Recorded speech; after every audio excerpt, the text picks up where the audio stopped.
on, everybody? Welcome to episode 1110 of Flow Wrestling Radio Live. I'm your host, Christian Piles, back from an epic conference week. Started in the Pacific Northwest in Oregon, finished at the Big Ten Championships. So thrilled to be here live from Austin, Texas. To my right, James Dean Rader.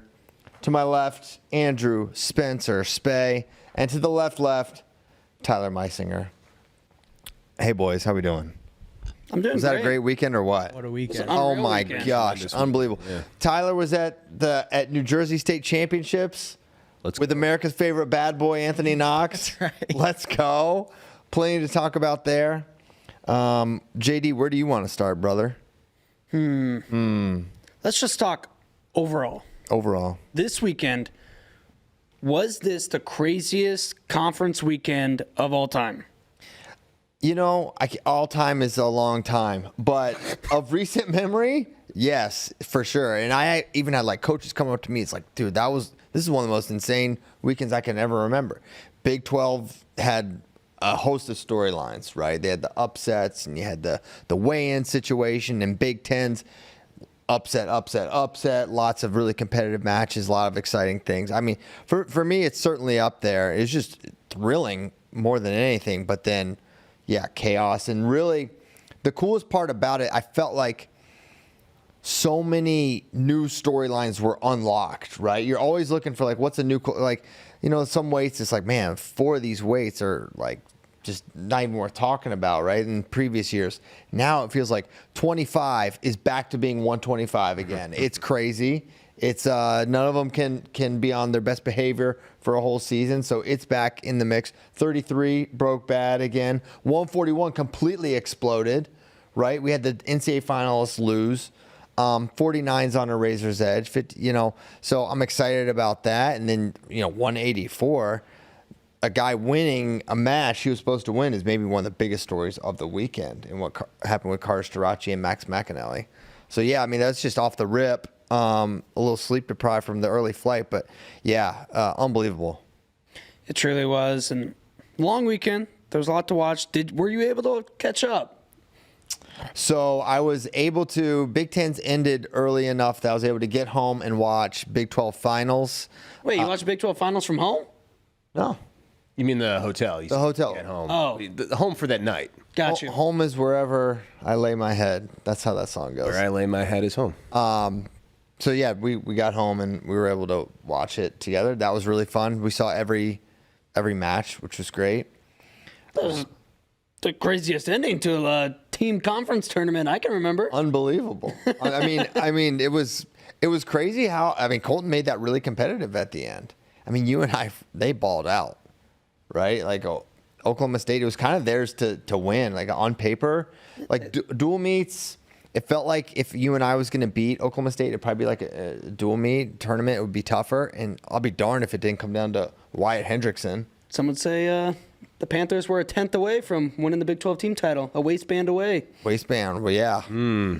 Yeah, that's a weird... What's that a reference to, JD? That's a reference to the weigh-in situation at the Big 12 championships. It was kind of the talk of Saturday where... Okay, so little background on the rule and on, like, kind of how it works. So you're supposed to be in line, 15 minutes before. That's like a part of the rule. And they start, they do the medical evaluations and the weigh-ins. And so they were supposed to all be there at 7:45, right? And the weigh-ins would be at 8. So they're all supposed to be there working out, and they're on bikes, and they're told, hey, get off the bikes. You're not supposed to be on bikes right now. Okay, get on bike. They got back on the bikes. Allegedly, apparently, definitely. As security they literally pulled security footage on this. It's crazy. And so it's like, all right, they did it within the window. I think, 7:50, 7:51 was the time, 6 minutes in. And, it was definitely in the balance if they were going to be allowed to wrestle or not. And I think ultimately you can call it a loophole, the rationale, whatever you want to call it, was that there was never a formal like announcement or pronouncement like that this has begun and everyone has to do that. It was kind of like everyone's just sort of there. They're waiting. These guys got on bikes. They were told to get off. They got back on. And, and the Big 12 official told them to get off, or like a coach? Yeah, not a coach. Not a coach. So, yeah, that was. Because if some random person, if I'm getting this last 10th off, I need to get this last 10th off, and some random comes up, It's not a random. It says, "Hey, get off this bike." I say, "Okay." An authority for sure told them to get off, and they did, and then they got back on. So, but not that would really matter in the spirit of the rule. It is black and white, and I screenshotted the rule that, basically there's no working out, no weight loss procedures within that time frame. You can't manipulate your underwear. It was reported that the waistband was taken out, the elastic, whatever. So it goes up a level higher, I think, and they basically said no, they're good. They're able to wrestle. First, it was still up in the air. That was the crazy part. They took the mat. They start wrestling, and Cleveland Belton taking Jamison. Their matches do not wrestle. And in fact, Air Force even tweets out, our guy's opponent has been disqualified. Mm-hmm. He wins via forfeit. So we're kind of like, oh, that's it. And then, hold your horses. This might not be settled yet. And then like 30 minutes later, okay, they're good to go. And then, they wrestle with the 174s or whatever once they got there. Well, it was nice of them to get a little extra recovery time after a brutal weight cut. So that's basically what happened, and it got kicked up a level higher above the Big 12, or like whoever their representative there was. I think they basically wrestling guy or not wrestling guy, just a Big 12 not person. a wrestling guy. A lot of the decision makers are not wrestling people. So that was actually, I think all of them are not. And then my understanding. Do we know how close they were to making, like, how were they dead on weight? Did they actually need to do? We could probably someone could probably get that information. I don't have it. I don't know. It would be very they're like unfortunate if they were under. a couple tenths even, because unless they were like dead on, it's like you got to know not to break the rules. So that they were allowed to wrestle anyway. So I mean, all in all, what I'm saying is all in all, it didn't matter. Yeah. Well, it's just kind of like one of those, like, do you really need to be on a bike 15 minutes before you start weigh-ins? So coaches were not happy about this. Well, some were obviously happy about it, but the broader Big 12, coaches were not pleased with the rule. Ultimately, it's tough for on the one hand, it's like, well, it seems sort of clear. On the other hand, if I'm a decision maker in that situation and there's a path to get guys on the mat and not end the season, I'm probably looking for that path, right? If they stepped on in time and made the weight, but I understand the counter. It's like, it says this in the rule. I'm saying, regardless of how they did it, if there's a way, if there's a path to get them on the mat and let them wrestle, me as a decision maker, I'm probably looking for that, for not looking to end a season. So that's not an easy decision. I'm a rules follower generally. I could not care less about this. Well, you'd care. I could care less. You would care. I mean, what do you mean? I mean, if taking Jamison wasn't in the postseason, well, first of all, no. That's why because they were allowed to wrestle. Like, I don't care. That they wrestled. They broke the rules. The technical broke the rules. They stepped on the scale. They made weight at the time. They were supposed to make weight. I mean, this could have been anybody. It didn't sound like they were doing anything malicious, right? They didn't alter a scale or something crazy like that. Yeah. They were working out and maybe cut the waistband of a pair of doors. Yeah. But it's crazy that is like is a verbatim rule. You cannot manipulate. Do we know if both their buttocks were covered? I don't know. Both their buttocks. There's a level. That's what it says in the rules. It says no, but it says you also. It says both cheeks. Yeah, specifically both buttocks. No thongs. No Cisco. Okay, but it says you can't like manipulate it either. Mm-hmm. And then it has to cover both buttocks. Yeah. And no manipulation. It's.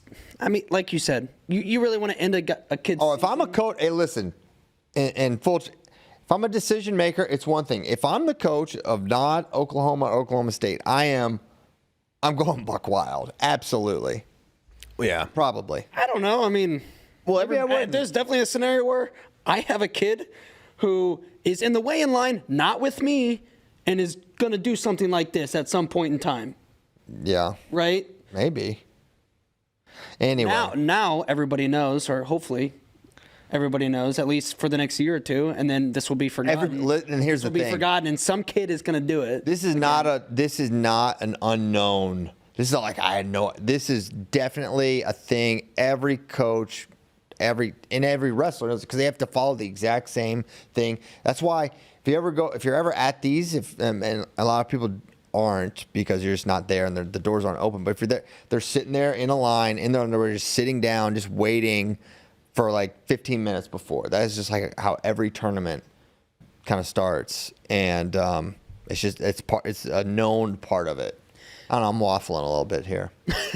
Dresser did say if this happened at the NCAAs, they would 100% not be allowed to wrestle. Yeah, I think it does fall on the Big 12, how they were running the tournament. Maybe they got a little loose on certain aspects of it that created the loophole, a path, whatever you want to call it. What was the loophole? What was the path? Just that there was no formal announcement that, hey, weigh-ins have begun and this is the medical area or whatever, something like that.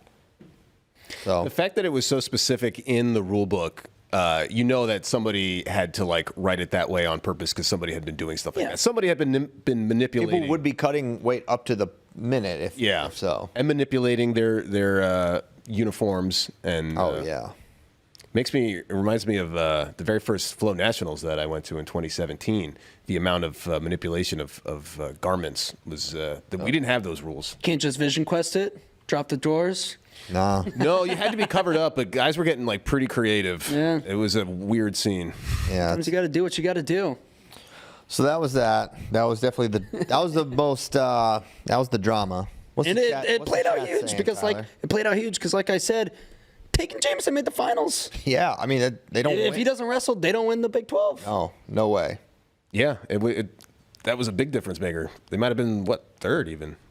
Yeah. I mean, some are also saying Panero Johnson's win in the finals also won them a title. Or else they split with you and I. That'd have been crazy. How about Panero going and getting it late? How about also Panero stalling somebody else out? Yeah. They won. New Panero. I mean, the losing that way, you would think that would be, and he's lost in some ways, but that has to be an eye-opening type of, thing to go through. It's a good confidence booster going into the NCAAs, no doubt. Two-time Big 12 champ. Right on. Johnson. We'll see what he can do. I've seen him big. Yeah. See what he can do. All right. Do we want to rewind, go back to Big Tens, run it down weight by weight? Let's rewind. Give our thoughts, and then we can get into more Big 12 stuff. But, I mean, we kind of got to start at the Big Ten. Yeah. Premier Conference. 125. Luke Littledahl is finally hitting his stride. Finally. Finally. Like 18. Finally. Finally. Coming into form. Finally, Luke. I wish Kozak was on this show so he could he's got to be feeling pretty good about his preseason pick right now of Luke Littledahl, NCAA champ. Yeah. I mean, the Ramos win was super impressive. And he does this thing. He did it in his the match before. He gets the rear standing on these guys, and he just basically lets them go when they Granby, and then he just follows their hips and scores. And he did the same thing to Ramos. He wrestled awesome there. That was a signature win for him for sure. I mean, after day one, I was like, I think Luke's going to win, just based off of how good he looked. So his whole thing this season has been he's really good defensively. He just hasn't really been able to get to his attacks and score. And that's what changed. That's the change I saw in Littledahl was, okay, he's still doing his head-hands defense, but then he was getting to his low single, that kind of ankle pick attack that was super nice. And Ramos didn't look untouchable. He had that close match with Rivera, which Rivera's tough. I'm not saying Ramos looked bad.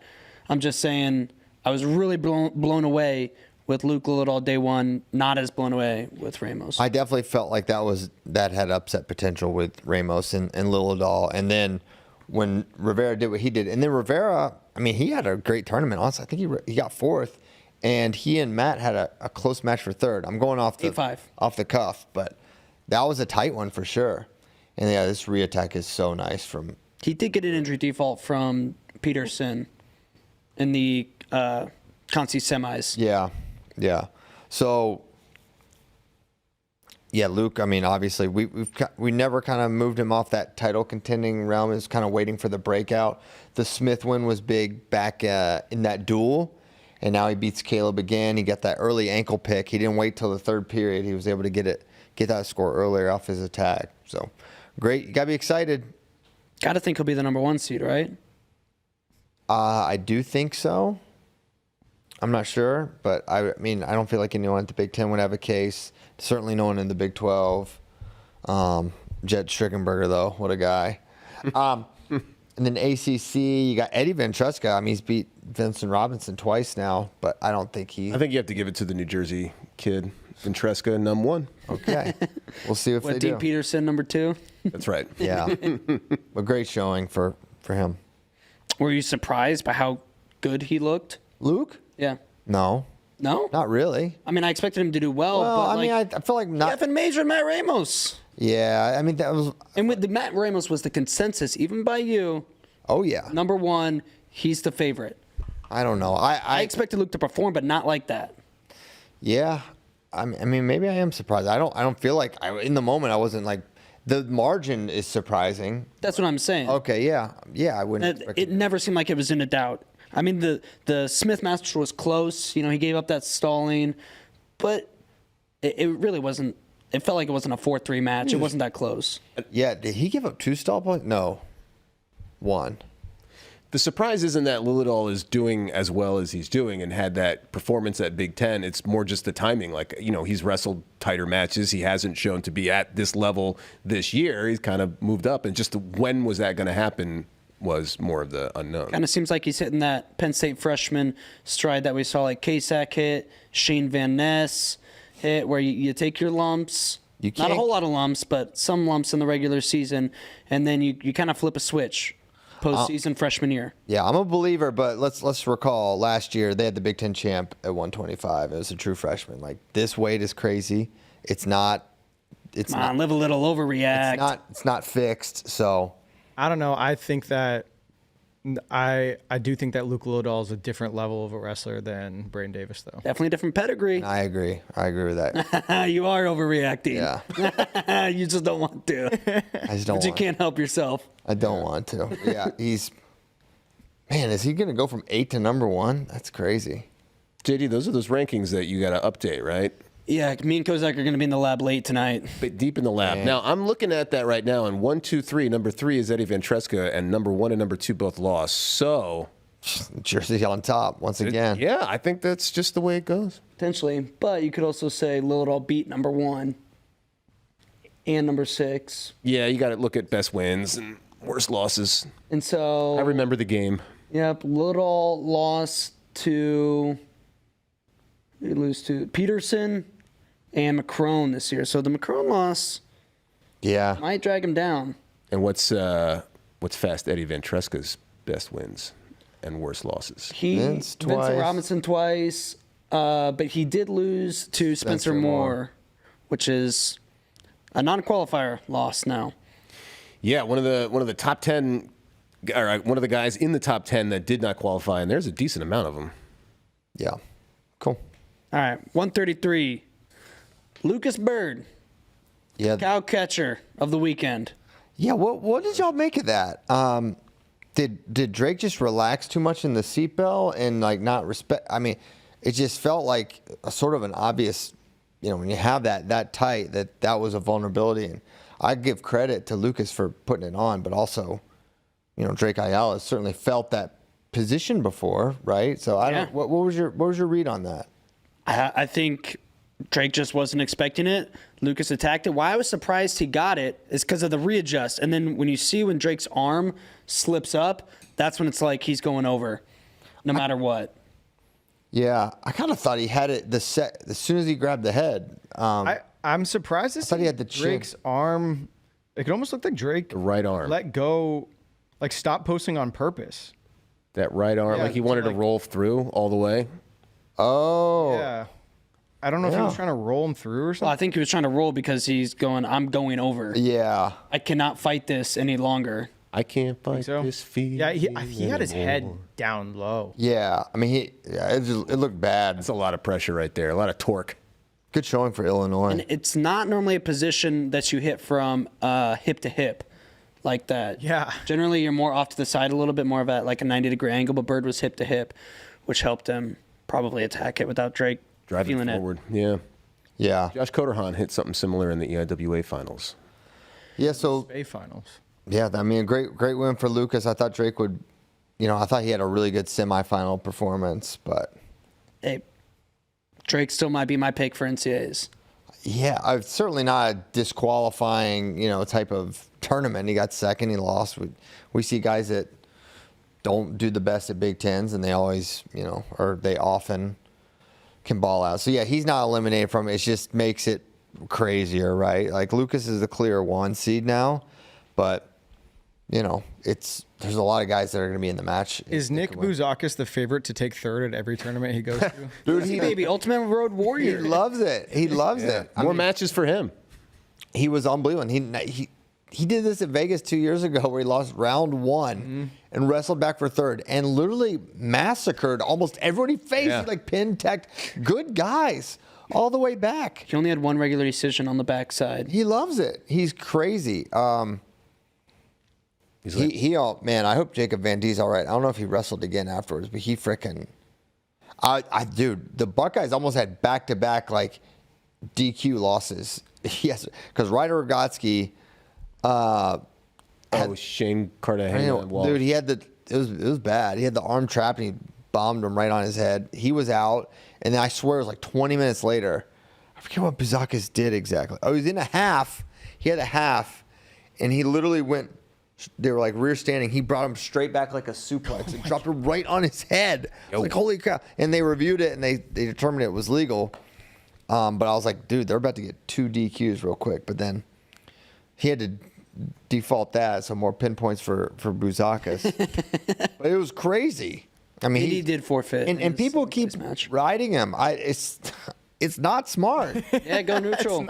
We've been talking about this. Are you reversing? I want to see. We have been warning. We have been doing favors to 33-pounders around the nation, and he can't listen. He's been ridden. Don't miss it. But it's just not worth it. No. It's the danger there is just it's so combustible. He will reverse you, and he might reverse you to your back.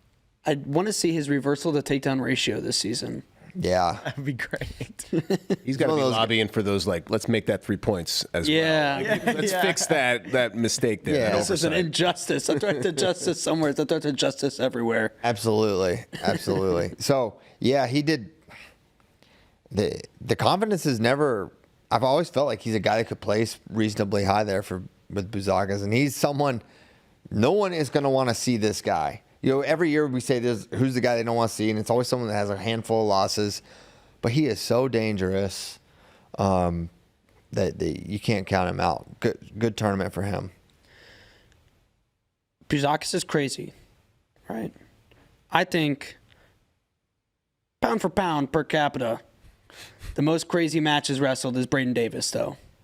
Yes. He only wrestles wild matches. He really does. Sometimes Bouzakis will kind of just get it put on him, or he'll just put it on somebody. Absolutely. Braden doesn't have that. He's just Pure drama. Yes. Every match, it's everything is being contested. He's always almost getting taken down or almost getting a takedown, or it's everything's on the edge, or he's hanging on and holding it. Yeah. He does it all the time. I love the choices he makes in matches. It's you're doing this for us, for the fans. Thank you, Braden. Man of the people. Yeah. He when Chauver just went for a takedown and then twice just had him up in the air late in the period, and I was kind of like, dude, put him down and score your points. Yeah, Caleb Powell's he did not think that was a good strategy. He's got to be unreal strong or something. Some of the positions he can squeeze and hold in don't make sense. Should totally cook your arms, and he can just, I think he might go 125 too. What? Is there Braden Davis? Oh, you're talking about Braden Davis now. Sorry. Oh, Bouzakis. No, we're on Braden Davis now. We've moved on. That's the pound for pound per capita craziest wrestler. I don't even understand per capita there. He's one of one. Yeah, and you always just have to bring in per capita. Yeah. It's a classic Iowa move. All right, let's talk about 141. Do you want to talk about just like broadly, like how does this change kind of like the 33? Well, I mean, we got to talk about how Frost messes up at the Big 12. Oh yeah. I heard it was food poisoning. Wow. Did he order a pizza like Michael Jordan? I don't know. He definitely did not have the same type of flu game. No. He did not perform well. No, he did not. Yeah. Like 33 kind of got blown up, like you said, with Drake going down. And Nasir is starting to look like kind of the Nasir of old. Yeah, we should talk some Pac-12s. Also, Maximo Renneria at 125, I think, is going to be a tough out for a lot of guys. His defense is really good. He's got that. He's classic California, single leg backdoor. He's good. He's really good. And yeah, Nasir Bailey, I thought it was a really good showing by him. And he's kind of, I think this last, what would we call it, 3-4 weeks, he looks like the guy we said, if anyone can step up and win a national title from Crookham, who's no longer in the field, it's him, right? And now that maybe is coming to fruition a little bit.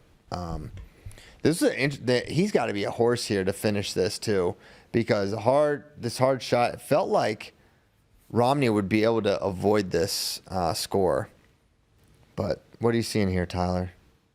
Oh, me? Yeah. I was just giving thumbs up to our producer to play it. Sorry. Well, you can talk about it. Oh, I think that Nasir Bailey is the favorite to win 130. Really? Yeah, I do. I think that he's so good on top. He's doing the tape job again, which is notable. And you know what he's doing? What was driving us crazy earlier in the year about Nasir Bailey? Do you guys remember? I don't remember. He kept going neutral. Yeah. Oh, yeah. It'd be scoreless first periods, and he would go neutral and lose 1-0. He did it against Braden Davis, and he did it against Lucas Bird. And we're like, is Nasir Bailey bad on bottom? I've never known that about him. And he wouldn't shoot in those periods. And he went under Romney. He got away.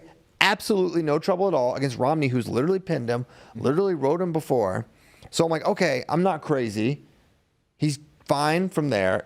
And I'm not an auto bottom guy. That's not my, I'm very much the opposite. But for him in those situations, it literally lost him the match. So, and that was one thing I had this thought at Big Tens just watching, because there was a lot of theories and like worry when the 3-point takedown comes in. It's like, oh, you're getting rid of mat wrestling. You're trying to eliminate mat wrestling. And it's like everyone's still choosing bottom. Most everyone's choosing bottom. Everyone's still getting escapes is absolutely crucial. Like it's essential. It's just as essential as it ever was. It is changing matches. So I feel like that problem has not been a problem at all. So yeah, just wanted to mention that. But yeah, Nasir Bailey, no question, can win it. Also, we did not talk about how Figs lost when we were talking about 125. We sure didn't. Nothing surprised me with Richard Figueroa with this. Oh, come on. This is like different. Well, okay. I don't know. He lost to Doherty and then pinned his way to third. No, all right. Well, let's look at the field there. If you want to be honest, he got majored by Maximo Renneria, I think, in February last year. Come on, you weren't surprised when he lost to Doherty. My mind is so open to anything with Figueroa. I'm telling you that right now. Pull up his wrestle stat last year. Okay. It's a disaster. He got majored by Troy Spradley, lost to Maximo Renneria, who I don't think qualified. If he did, you can correct me. Like this is a guy he's not large. He's losing to second semester, right? I know. He was 5-5 at one point last season. It's all on the table, in my opinion. Look, George, to say he didn't win Big 12s, I would not have been surprised. But to Doherty, who didn't earn an allocation, who was on nobody's radar, didn't have a winning record. It's not about Doherty. It's about the. It's a little bit about Doherty to me. Well, yeah. Like he was. No offense to Tristan, but I had to look him up. Christian, weren't you the one who said that you saw the end of his year last year and you're like, this guy's for sure? And then he completely reverted back. I was like, okay. Because I was like, and then look how he started this year. Yeah. Undefeated. Undefeated. When? When he wasn't wrestling. Hey, he started 2-0. Those are medical forfeits. Come on. Those losses. The injury, did you watch that South Dakota State? Like, he was down like 9-1 and quit the match. Injured. Nothing surprises me. I'm not, dude, he could turn it on next week and, okay, fine. He could go 0-2. It's all on the table with Figueroa.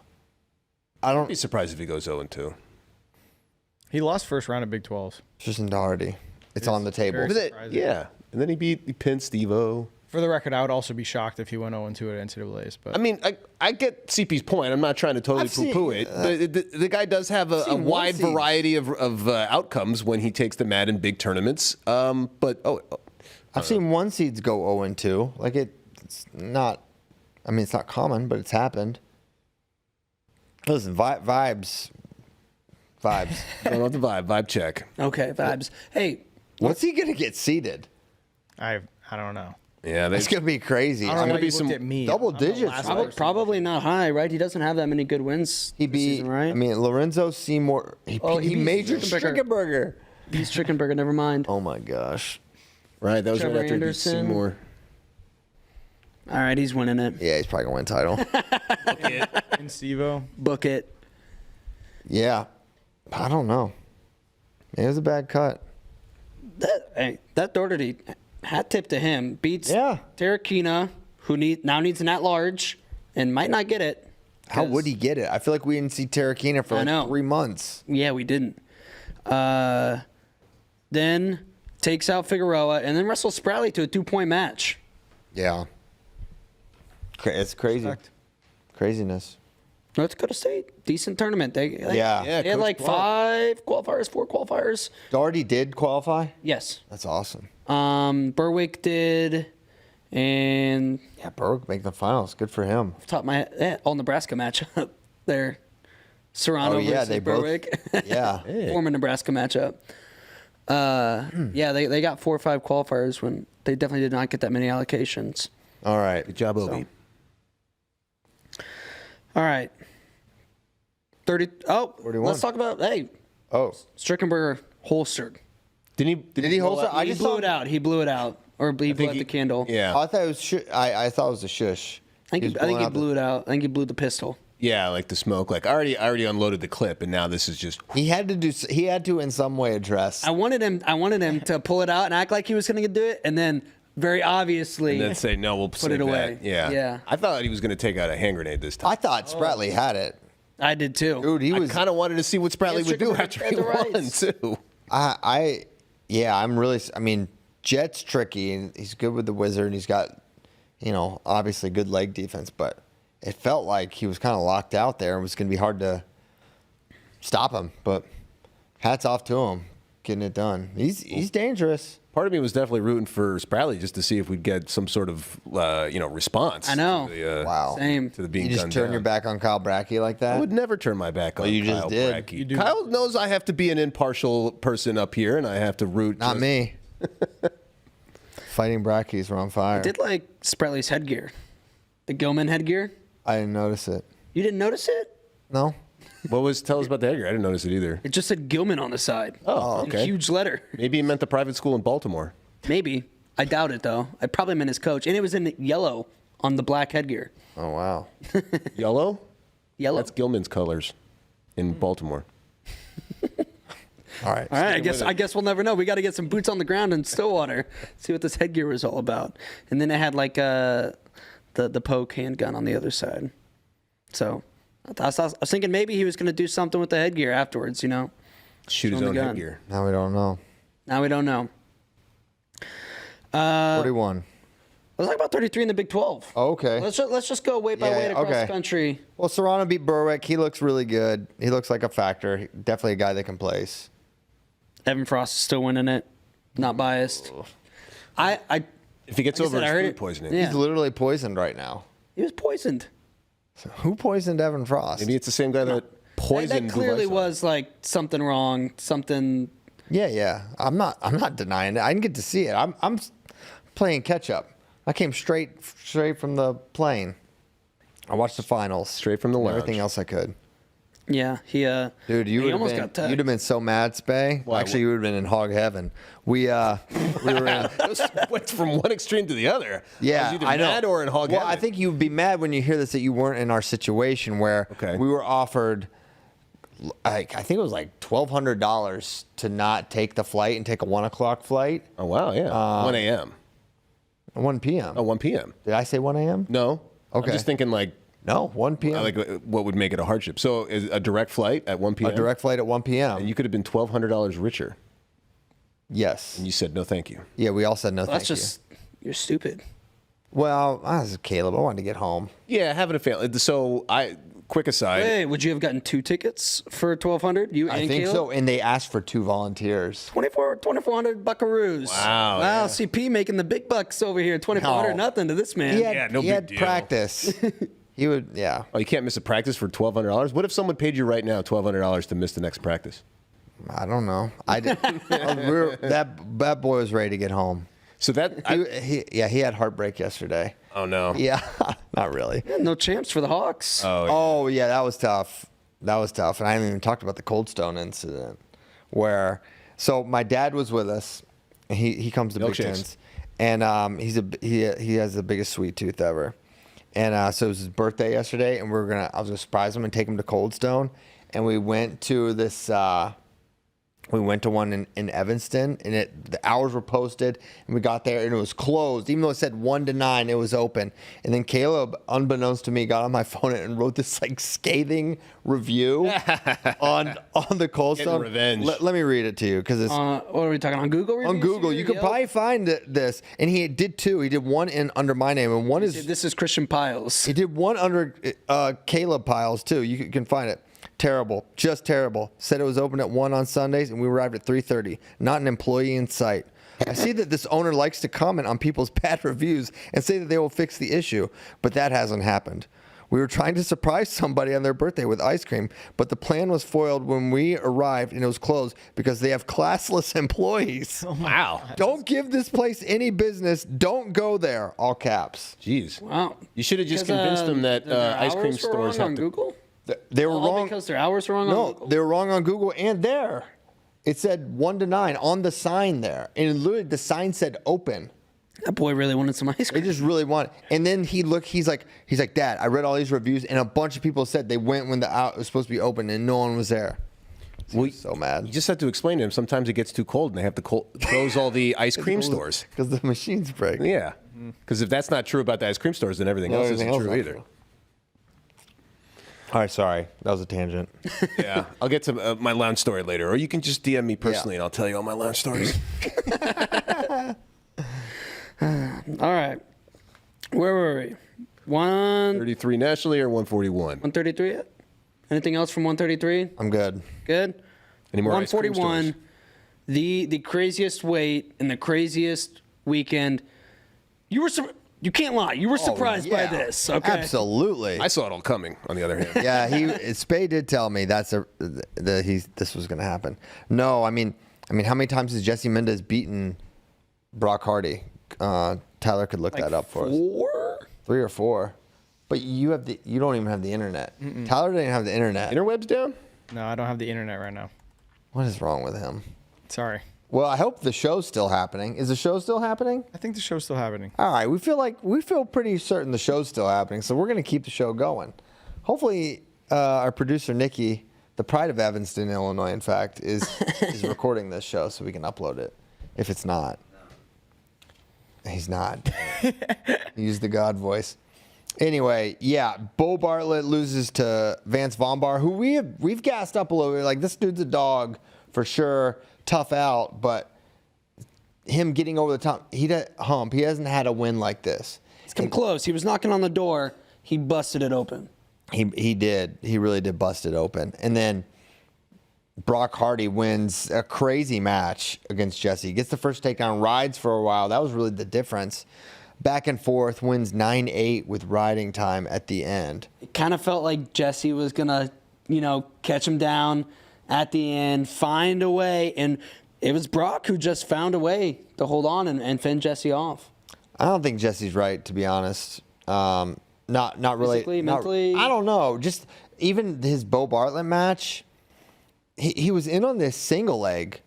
So it was actually the match losing single. Like he was in so deep. The limp arm one where Bartlett caught him in the Merkle? It was like the. No, I don't think it was a Merkle. That's how Bartlett scored at the end. I'm not talking about the duel. I'm talking about in the fourth place in the third and match. fourth place match. Yeah, he was in again, but even seemingly better position. And like I don't know, just the way he was moving just didn't make a lot of sense to me. Brock Hardy feels like he can definitely win a title. I mean, his offense is crazy. No one has his point scoring potential, but maybe even Jesse. But also he gives up points, right? He's a gunslinger. He's in shootouts. He mixes it up. He gives his legs up, sometimes to his detriment. But I mean, and then that pin in the final, like he's coming in. And I don't know how they're going to seed this. I don't think he's going to get the one. I feel like he should be ranked number one. But that probably is not going to matter.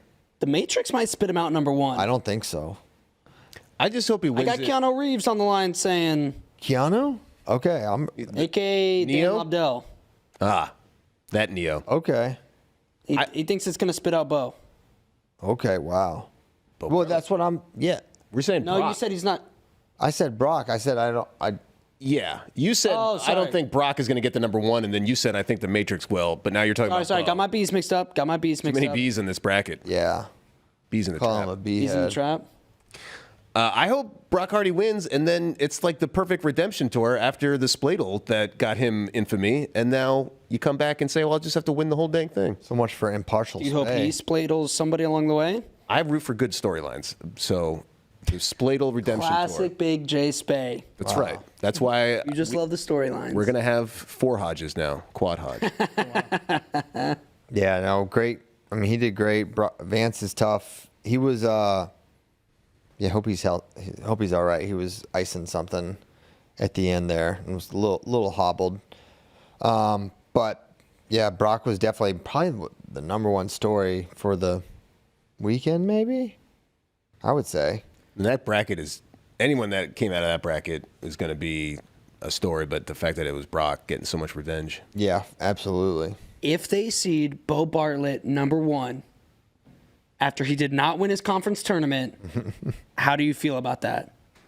I don't know. I mean, the thing is, it's evaluating a full season, which I don't disagree that it shouldn't. I think for me, he's sort of Brock's kind of punished that he didn't get to face Bo it doesn't take into the fact that he won a weight that Bo was in, but he didn't wrestle Bo.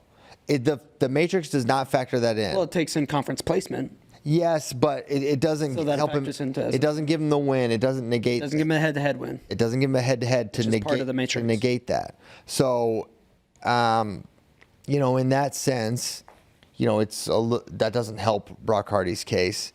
It feels like if you're a ranker and this guy comes in and wins, it's not like what's Brock Hardy's losses? He lost to Tegan, Kale, and Bo Bartlett. That may be tough to get to the number one. Right? And then you have 2 wins. I mean, Bo's for lost. Jesse Mendez. Bo's lost 1 match this year Yep.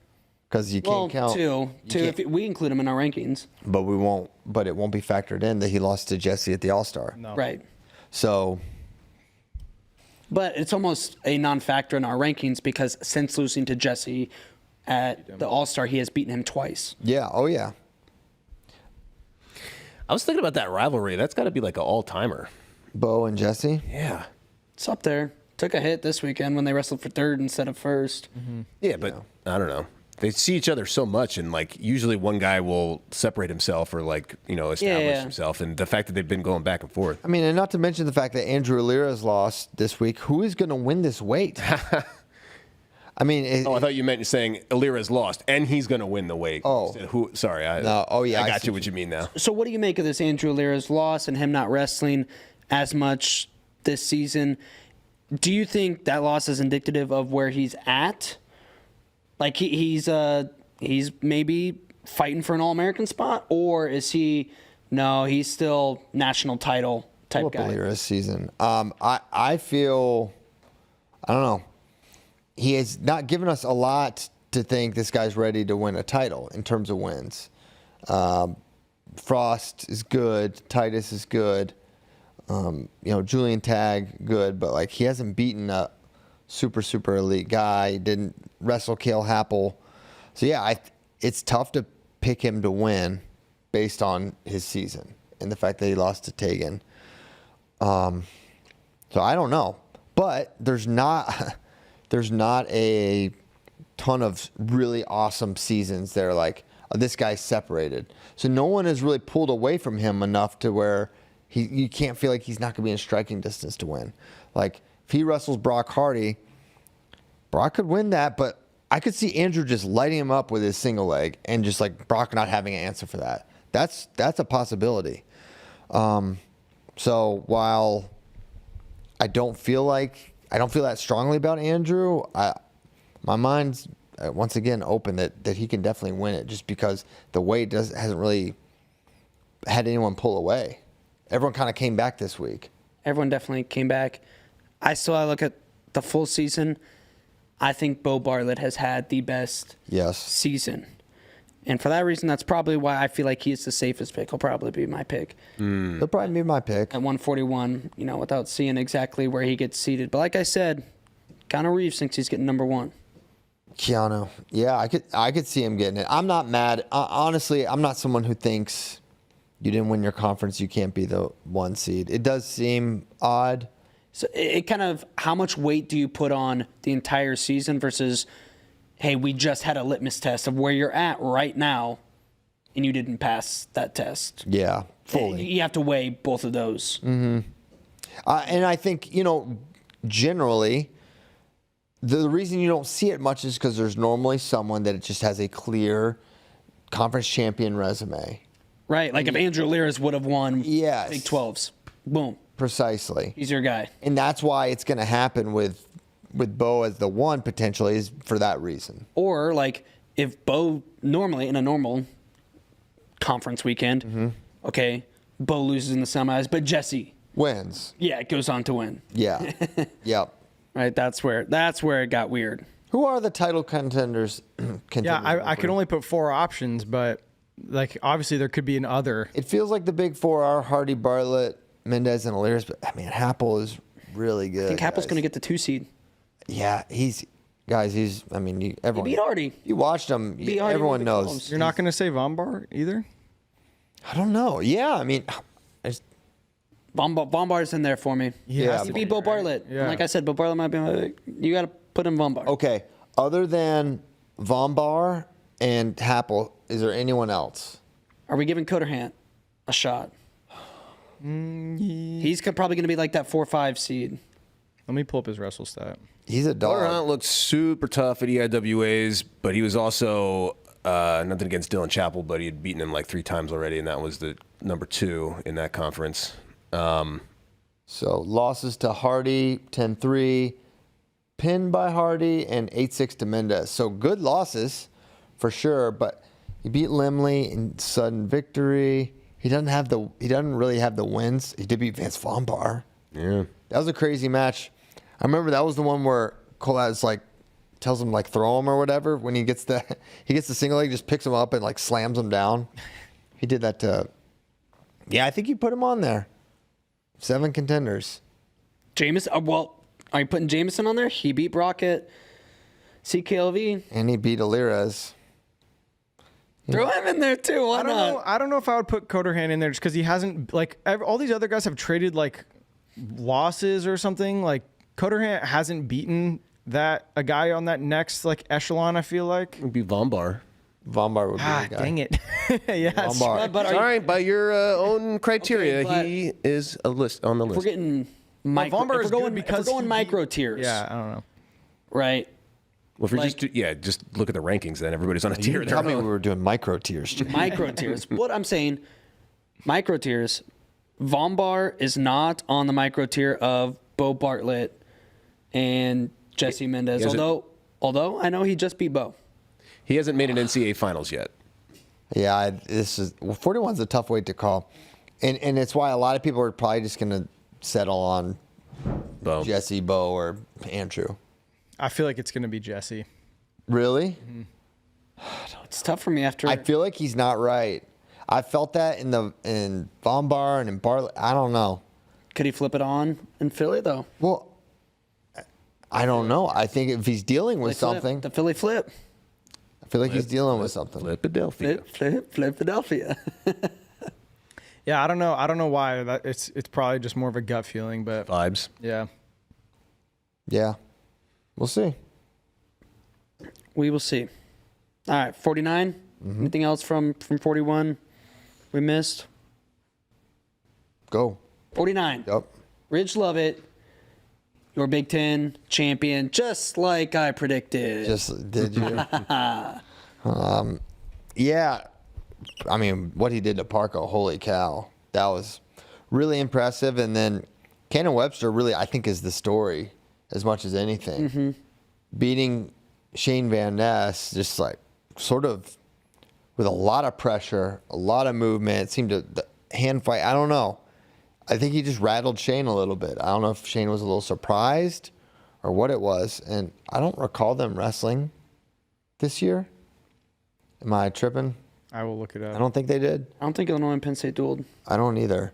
So that was a shocker. I mean, that loss following.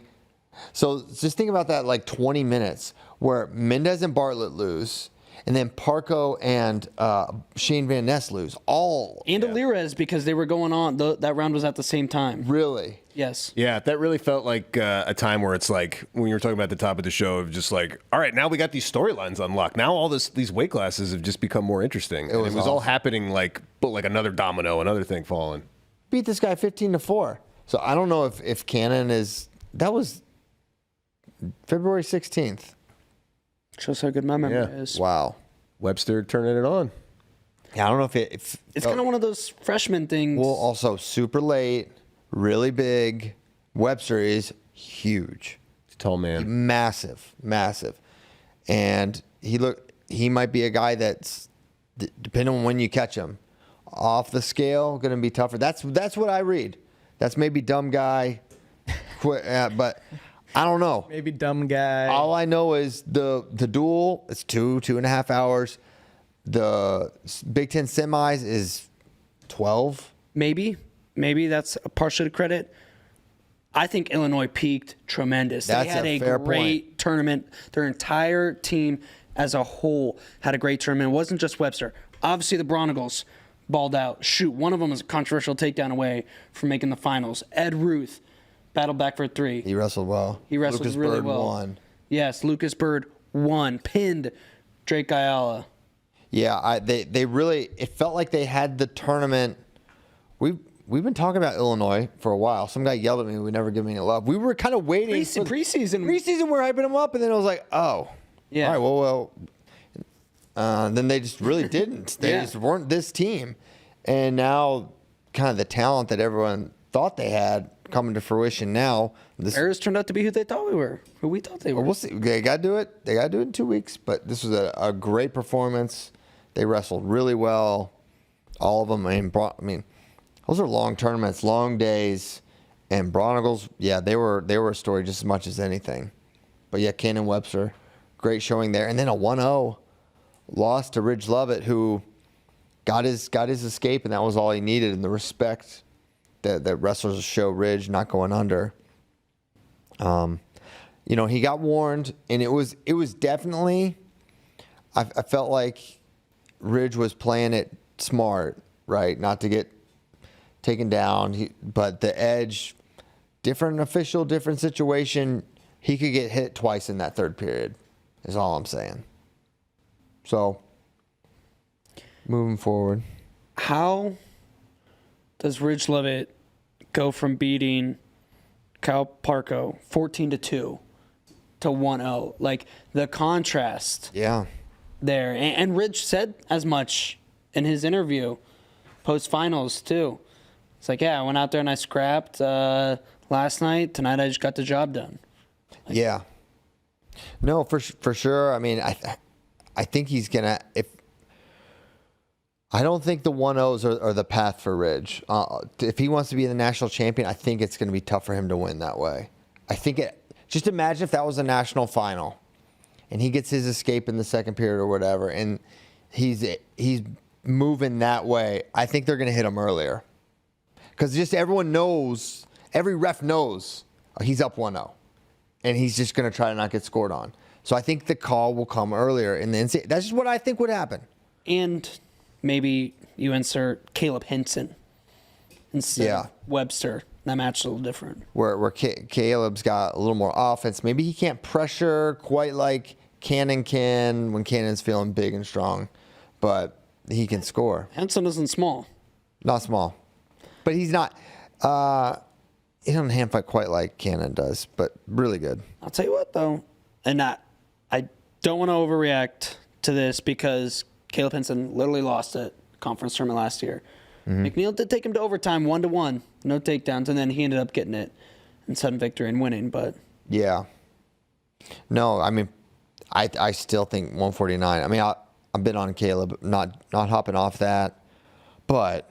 For sure, Ridge. For sure, Shane. I think those are the three. And then I think there's a rung below with Parco, McNeil, Eluded, obviously, is in that mix. Pinero's in that mix. Some really talented guys that could pick off some of those first-tier guys. But is there any dispute that those are... Did you put Webster in that tier? Oh, yeah. Webster would be in that tier. The first tier? No. No. Mm-mm. Even though you just beat Shane Van Ness? Yes. They rematch again. You're picking Shane Van Ness? Yes. I think so, too. Yeah. Yeah. The way you asked, you're trying to be all sneaky, and then it was like, yeah, so I agree. Yeah. Well, yeah, of course. Really? You think that? Yeah. You're going to say that too. now, right on air, live? What if it's a night session? Dude, that'll be a Did thing. you just spill again? Dude, I do it. Back-to-back shows? You didn't tell us you had a drinking problem. Here's the thing. You're not going to be able to zoom. Look at it. Yeah, you probably can't see because it's a black shirt. It's black. You're gonna destroy one of these mics one of these days. No. My protection of the mics is what's leading to this. Oh. Because I can't do my normal. You know how I would normally drink. Right here. You've seen me drink. Yeah, I've seen. Sion definitely didn't spill a big beer right there last night during the watch party. Is that why? Definitely did not happen. Is that why Kozak puked? Yes. Kozak puked. So Sion was just slamming bevies? A couple of us were having some bevies. A couple of us. Okay, all right. Yeah. Some Can't wait for the NCAA watch party. Jason Olf and John Kozak are praying over your souls. Tell you what, Jason Olf broke my back. Really? Yeah. I mean, bow and arrow, right? Yeah. I heard. And the Winn-Dixie. Oh, really? Yeah, and then he was like, yeah, and then didn't tell me that. He's going to demonstrate Winn-Dixie. That's his go-to move. There was a little break in between some matches. I'm a man of the people. He just pummeled you. So I'm like, all right, 180-pound Jason Olf. Yes, please show your signature technique. He does the Winn-Dixie. The Winn-Dixie's... This is the bow and arrow. That's the bow and arrow. Look at your face. But then when he's showing the Winn-Dixie later, he shows the Winn-Dixie, and then he's like, and then if you want to go to jiu-jitsu, this is what you do. And then he puts me in multiple triangles, arm bar, and then he's like, and he gets in like a mounted triangle, and he's like, if you're doing MMA, this is how you just beat him up. Like punching me in the face. If he shows up to the NCAA watch party, I'm saying that's all Bray's department. You're not, I'm retired even from demonstrations. Look at Kozak. Loves it. He's having so much fun. What a life. That's great.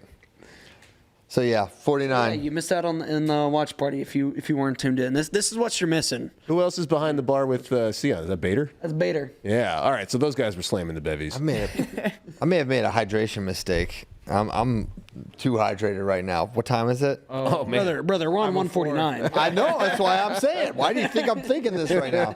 Normally, like I have my routine. I'm very regimented person. I have to drink the same amount of fluids every day. I've been klugging a bunch of water, so now I'm. So you're saying no more tangents. But this is where I show that I'm so much tougher than Ben Askren. That's right. Mentally, physically. That's right. Take it after Wade Boffman. Yes, I'm doing this for Wayne. Channel your inner Wade. I'm doing it for Wade, or I'm just gonna leave. I'm just gonna come right back. One of those are gonna happen. It's your show now, JD. Yeah. All right. 149 elsewhere across the country. Pinero. Kozak's in the chat. He said, "I threw up so much last night." Bro, The hilarious thing he got was, poisoned. What did he and Frost eat dinner together? Yes. maybe he said, I think some sickness has been going around the Kozak. Oh, yeah. But it was hilarious because, we're just sitting here talking the wrestling that's going on or whatever, and Kozak gets up, doesn't say anything, hasn't said anything about not feeling great all night, and then he just comes back and he just does like the little kid, I threw up. My tummy hurts. Did he say it on the show? Yeah, well, I mean, he said it something like, guys, I just threw up. Guys, I think I just flew up. I flew up. Belly hurts. But hey, he's getting tough today. We've been talking rankings already a little bit. After this, we're going to be in the lab cooking for another couple hours. Yeah. Probably, so that you all at home can get those rankings. It's your most important rankings morning. because the coaches are relying on these. I know, yeah. Some coaches have already been hitting us up like, hey, what do we do here and here? And you've been feeding them disinformation. Yes. Only the correct information. the one true path, the one true rankings. Yes. Cool. Panera Johnson, you think he what tier are you putting him on? He's in that group with the Ethan Styles and the Cannon Websters and those guys. Okay. Lachlan McNeil. It's a good group. Good group.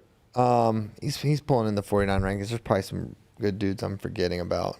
D'Amelio, Real Buto, yeah. Those types. Eluded. No. I mean, Jordan Williams I'm putting in that group. Yeah, great. He looked awesome at Pac-12s. And that's a tough... It is. He beat Lamer, who he was 0-3 against. Beat him kind of bad. And then honestly, Styles could have definitely won that match. He was in it. He was in on shots. And the coolest thing I thought was I really felt like Jordan, he could have played defense and maybe won. He went after it and kept trying to score and built the lead and then got the cradle and then ended the match. And just seeing that that's kind of how the level he's operating on, Jordan's going to be a very, very tough out. And definitely... You're not going to want to look past him at 49. The Iceman. And I haven't followed up on the ACC brackets, but Abbas, does he still need a bid? Did he place at ACCs? Who? Jaden Abbas? No, I don't think so. I think he needs one. Yeah, he's one of the higher ranked guys. All right. Little Rock as a whole. Oh, my gosh. Great tournament. Amazing. I mean, amazing tournament. Amazing what they've been able to do there. Winning the Pac-12s. That was... unbelievably fun. That entire day was so awesome. From the word go, the wrestling was really fun. It's super exciting product, high level. And then this team race where 3 different teams had the lead during the finals, right? Cal Poly had the lead at first when Tinker won. And then I think Oregon State got it, and then Little Rock took it away. It looked like Oregon State was going to do it when Singleton got that pin, and then you had Styles coming up, and then Styles losing sort of shifted the momentum back. That was a huge, huge win. And yeah, for Coach Erisman, it's just kind of another check on the box for, the different milestones, from getting qualifiers to getting All-Americans, now their first conference title. Just an amazing job that he's been able to do and the program's done in a place where, it's not easy to win. It's not easy to start from scratch. Can we petition to get some other conferences moved to some other days? Dude, I would love it. It was so fun. I mean, I couldn't. I think Caleb was like, well, how cool is this going to be? He was excited, but not sure. And then he was like, that was awesome. He enjoyed it. Having everything on one map must have made it easier to follow. It's all right there. Yep, that was extremely helpful. Yeah. But yeah, I put that out there on the X platform that they should move everything around the way basketball does, and where everything happens, the Everything app. The Everything app, yeah, and that was one of my most liked takes. Everybody supports moving things around so you can watch all of it. So I felt like the national wrestling audience was fairly locked into Pac-12s. Oh yeah, on Thursday, but no offense to Ivy League. Even though, maybe a comparable conference when you look at All-Americans, national title contenders, they kind of got swept under the rug a little bit. I think Pac-12s are better. Well, they don't have the right broadcast partner. That's a big problem. A lot of people went. But also, respectfully to the Pac-12, they would have gotten swept under the rug a little bit if their conference tournament is on Saturday or Sunday. Yeah, we would have done. Yeah, well, we would have been there. JD, that's you getting swept over the rug. Yeah. On top of the road. No, I think it would be great if they ended up making the switch off. We're not talking about that. Well, it's the facts that the Big Ten and then the Big 12, not too far behind, are just going to dominate the days that they have it. And if you're going to go up against them in the wrestling world, you're going to lose. Yeah. I don't think that's controversial. I'm a huge EIWA supporter. I was happy to go there this year, but the second day, the finals were totally eclipsed by the first rounds of... Total eclipse of the heart? Total eclipse of the Easterns by the first rounds of the Big Tens and Big 12s. No, I do still wish also that Big Tens and Big 12s split up because it's hard to follow everything. Yeah. Well, when I'm wrestling czar, I'll make it so. Thank you. I'll vote for you. Thank you. Do you vote for czar? I don't think you do. You take power. You seize it, which I will do. I'll still vote for you. Hey, In my sham elections. Thank you. did you happen to ask the Little Rock coaching staff how they got Tyler Brennan an extra year? No, I didn't. This is his 5th postseason. Shout And out. he didn't wrestle in 2021. Yeah, I think Kozak pointed that out. He wrestled in 2020. Maybe I just swept it. Took 2021 off. They just put him out there and no one 2, said 3, anything. 4, no 5. What if JD just blows the whistle and like Now he doesn't get to wrestle NCAAs because of what you just said. pull that up? Wow. Get this stupid picture off so we can look at something relevant. All right, Wrestled in it's the... his 5th postseason. You say? But not 2021, aka the free year, because 2020 counted. Go to 2020. Let's just see. Okay. He wrestled in Pac-12s. I want to see that. I want to look at it. Okay. So, He went 0-3 at Pac-12s. All right. so Josh Humphreys is getting another year, is what I'm hearing. He wrestled a lot. Is this I another? just wanted to see the end of this season. That's the same deal. He, Yeah. Go to all of the end Now. of all his years. Okay. No, Except there's a weird like. just do 22. Never mind. I just meant like go to the end of every season just to see that he. Well, you said go to all of his seasons. Well, yeah. I just meant like scroll up. All right, so Okay. Pac-12 there. This is 2020. Now we got 2022. Got it. He was there. He was there. Now we got 2023. Okay. He was at Pac-12s. Shout out. Now we got 2024. He was at Pac-12. I don't know how this happened. We got 2025. unless they somehow say... Doesn't make any sense. How did this happen? Whoever was making the rule probably was like, oh, the NCAA championships is the only postseason that matters, I guess. It's not right. It's not how it's ever been done before, to my knowledge. I like how WrestleStat just gave up, too. It was just like, senior. Yeah, what can you do? No red shirts. Yeah, what is going on here? Wait. When did Little Rock become... Yeah, were they not like D1L? Were they... Yeah, they were 2020. I don't know. Let's move off this. We're not going to get to That the is bottom great. of It's it. actually kind of cool story though, because maybe he legally did this, but never. He was never- definitely legally did it. He did, maybe, probably legally do it, but not an NCAA qualifier. Apparently, was like on the fence if he even wanted to come back and do this, and then he's in a to-go match and won it. So He's tough. Yeah. he'll be a guy we'll be rooting for in Philly. 157. Mm-hmm. Tyler Kasak, your Big Ten champion. Yeah. He's back and Yeah. looking good. He did look good.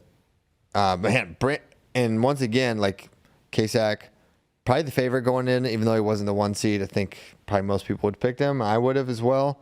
But Brandon Cannon is the story out of 157 more than anything. I mean, from the 8 seed, he dominates Saldate. I forget who he had next. Dominated them. Just dominated Miller in the semis. And then, you watch that match and it was competitive, right? That opening sequence, it felt like it was Cannon's takedown to have, and he jumped to the cradle, which I never really like. I always think that's really low probability finish, and then he ended up getting counter-scored after he went for it. Oh, he beat Askey. That's right. And then after that, the pancake was so sick from Kasak. That was really nice. that was nice. Unreal. But Cannon, he's a force from the top position. He can generate. He's real for sure. I'm excited to see what he can do in Philly. He's gonna be a tough out. Definitely feels like Kasak, he was never like the favorite guy, but he was always going to be a guy. But now at 57, it's like, oh, you just bonus your way through Big Tens? Like, is this a different guy? No, he's good. What do you make of Ja'Cory Teamer taking 7th? It's not good. Nothing in that tournament gives you a lot of hope that he's going to be a high All-American. Who beat him in the wrestle back there? Scroll down a little bit. Ethan Miller. Ethan Miller. Oh. 2-1, like nothing happened really. And yeah, I mean, it's just, I don't know if it's injury. The ASCII match was weird. He can't really, he's having a hard time getting the legs. He's giving up his legs so much.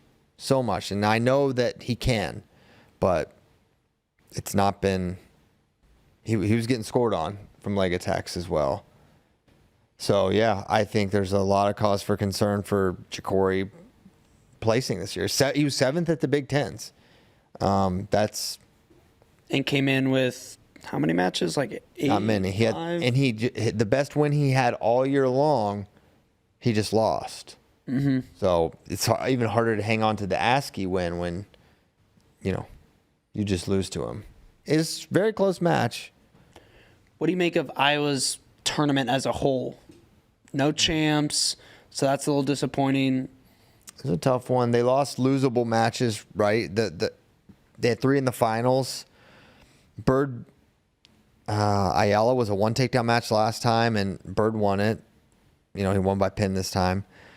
Cardenas surprised me. I mean, him going through Barr and Buchanan, that's quite a statement, for sure.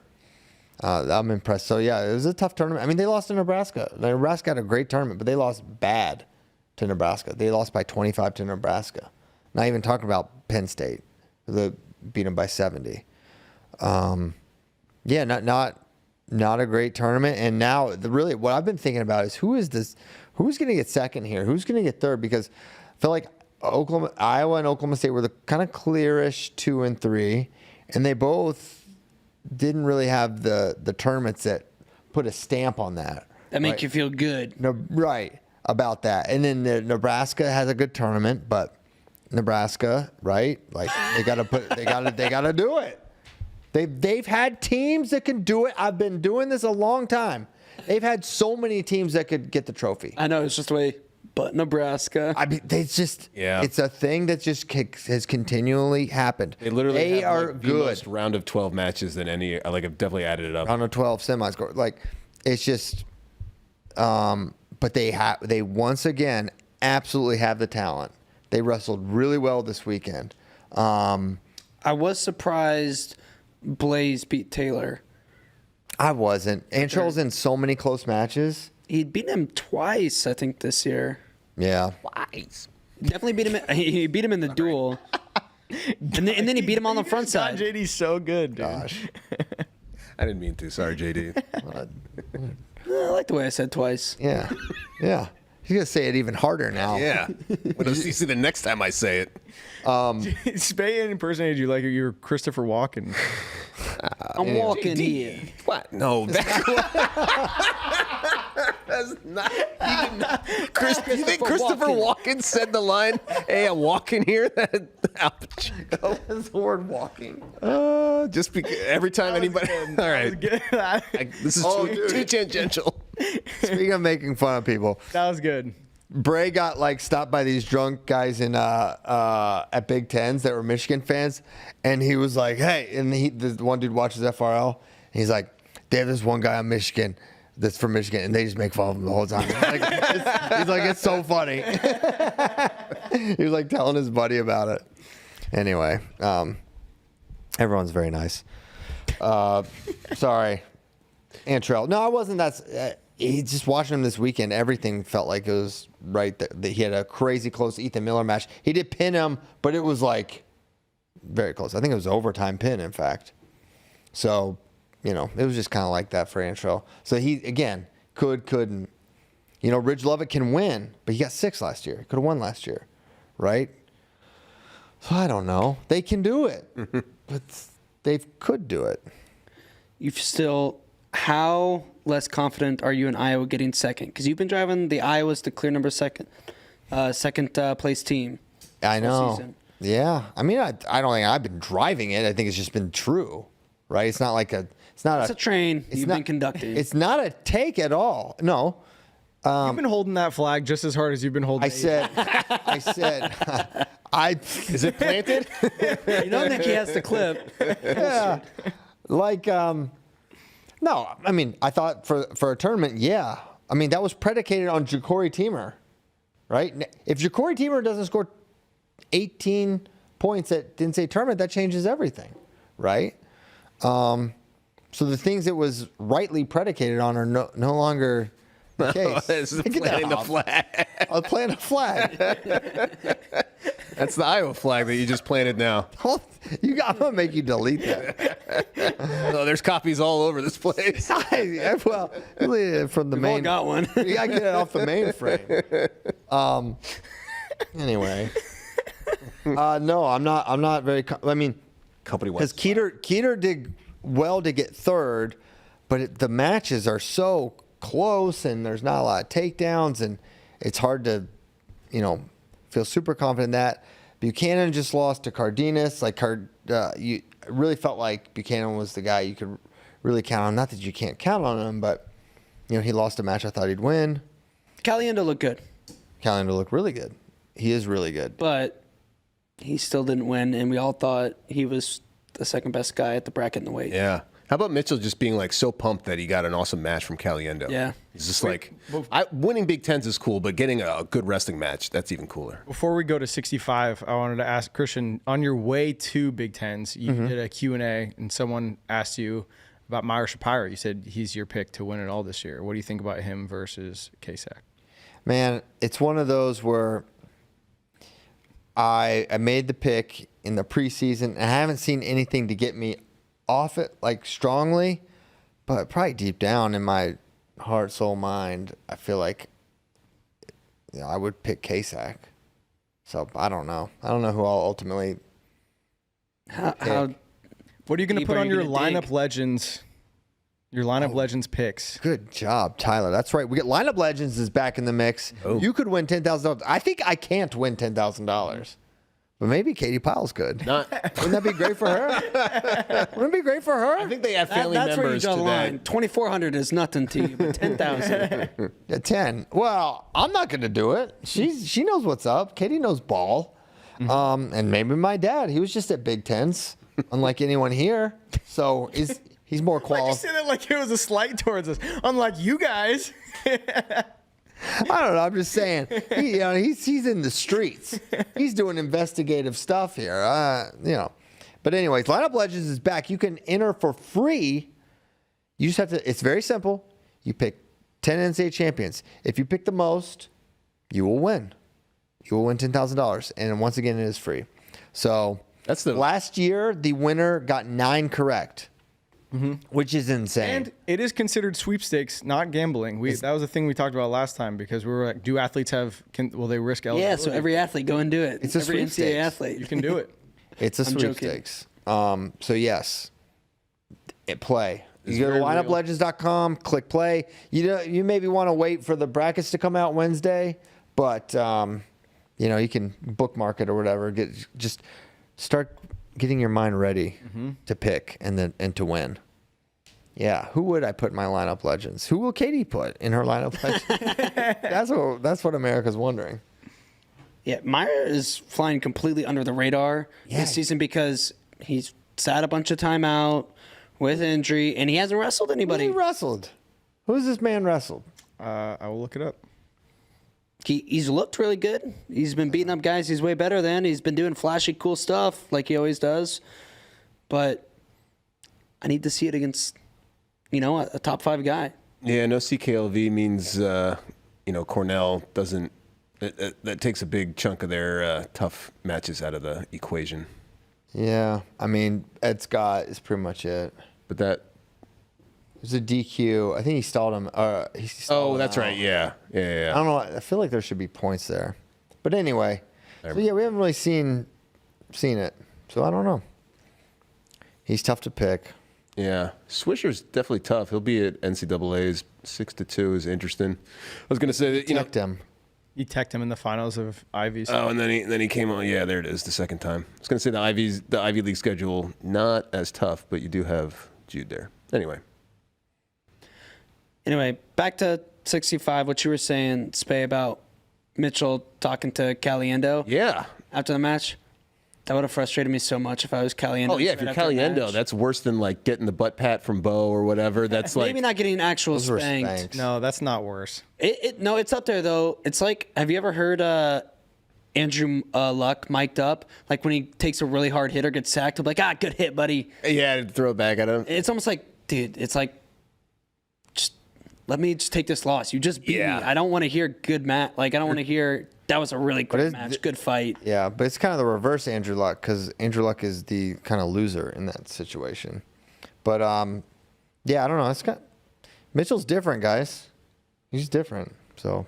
Yeah, I know. I'm just saying if I was Caliendo, I'd have been like, shut up, dude, and get out of my face. I just lost to you. That post-match, interview you guys did with him where he's just like, my wrestling IQ, I just feel like he just felt like everything is like firing perfectly inside his brain. He's like, he's like instantly snapshots. I know exactly what I want to work on. He did hit him with the Ono. What? Messenbrink. Oh, the takedown? Yeah. That snap to the ankle. Yeah. Guy just likes wrestling. He's in his happy place on the mat. Yeah, I mean, it's very notable that Caliendo was that close because he has taken him down before. Yes, he took him down at NCAAs. So, I don't know. Bro's really good, though. He's still a massive favorite. Mm-hmm. Yeah. I know this one was close, but... Yeah. It's crazy, though. I don't think he wanted to... I mean, he kind of shut it down a little at the end, I felt. A little bit. Oh, no. I mean, last 30 seconds, he was definitely back. Like, yeah, he was definitely managing. Yes. And not building, which is... That's different. That's something I don't think we've seen in that rivalry. It's crazy, though. Well, no, because it's never been close. Yeah, I know. Never mind.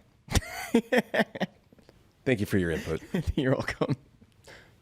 I forgot to mention at 157. Did y'all see the Chittum Downey match? No. We didn't even talk about Big 12 157. First of all, hat tip to Vinny Zerban, your winner. Northern Colorado, 2 Big 12 champs. Neither is Alira's or Steve-O. Right. I told you was going to happen before the tournament, remember? Yes. It was foretold. They both look good. I thought Zerban looked really tough. Yeah, he did. I like Wait, what were you crazy gonna say? hair. I thought you were Okay, this might have been the craziest match of Sunday. Downey gets the first takedown. He's winning the entire match. With 30 seconds to go, Chittum gets the go-ahead takedown.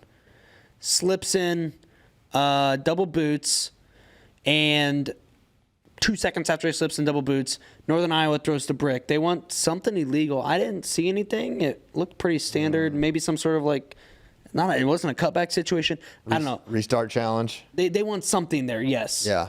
But the referee lets the position play out. Downey squirms, gets the reversal to take the lead with 4 seconds to go. Northern Iowa runs out to the mat, takes their brick back. The match ends. Downey wins, I think 7-6 was the final. But then Metcalf's running out on the mat going, no. They challenged 25 seconds ago. You got to go back and look. And then he wants it, obviously, to go back to... Before, when he's on top. Of when they challenged. The officials conferenced for 30 seconds. It was longer than that. It was a minute and a half. And Metcalf's yelling the entire time. Obviously, Schwab's yelling. And they eventually say, there's no challenge. They redacted the challenge. Wow. Challenge redacted. You got to keep wrestling. You never know. And I'll have to go back and watch. The best part of that, too, was immediately after Chittum and Downey had a Peyton Robb, Corey Teamer moment where they both just rolled on their back afterwards and sat there for 15 seconds while Schwab and Metcalf are going nuts. That's awesome. On the side of the mat. And then in unison, they both sat up together and just on their butts, shook hands, So they're allowed some carcass time. And then continued to sit there for another minute while the officials conference and talk. They're either going to be best friends or the worst enemies. Also in that match, I think that's the first time I've seen this, I saw a stall taken away by an official. Unstalled. He waved the stall. Did he wave a back out? Okay, well, they'll do that. So because Chittum was on top, they went out of bounds, but Downey got an escape right before they went out of bounds. The official went one escape and then stalling as they went out of bounds. So they conferenced, and then they said, still one escape, but no stall. History. You know what I saw for the first time this weekend? A reversal awarded in overtime. Oh, yeah, or in sudden victory. You've seen them in overtime. Oh, because you Or got in sudden choice. victory. Well, no, he just got confused, the poor referee. A takedown happened and then a quick reversal, and he's like, that's 3 and 2. It's like, no, it's not. But It's that just actually did 3. happen. Was it Caleb Smith? Somebody got Caleb Smith to Caleb Smith. reverse Dean Peterson in Yeah, sudden victory. because Dean Pearson had to take injury. Yeah. Well, I guess, we all saw that. So there was a reversal in sudden victory that I got to see for a second time. Yeah, I don't know what you're talking about. This is the clip Wrestlers Grind posted of this moment that JD talked about. Okay. Where they both just lay on their back together. Oh, you can't see Downey, but he's doing it too. There it is. You'll see it. JD's right. They do both get up at the exact same time. They're both just like, ugh. Good carcass cam. It was perfectly in unison. Dang. Dudes were tired. Yeah, Cool. they scrapped. 174. Did we do all 65? Is there anything else you want to add to 65? well- The thing I was gonna say is you guys failed to recognize that Bo Montanona might be a better wrestler than Mitchell Messenbrink. He's just not as good at sucking air. Oh, he did have a really nice That's takedown. true. He did take him down. Yeah, if that was beach wrestling, it could have been it. That was- yeah. And he could have thought, he's from California, he could have thought this was a beach situation. Well, who won Big 12 160? Oh, Peyton Hall. You wanted to skip a West Virginian. Maybe. Unbelievable. Maybe. Sliding bracket. Unbelievable. Maybe I hate Bracky.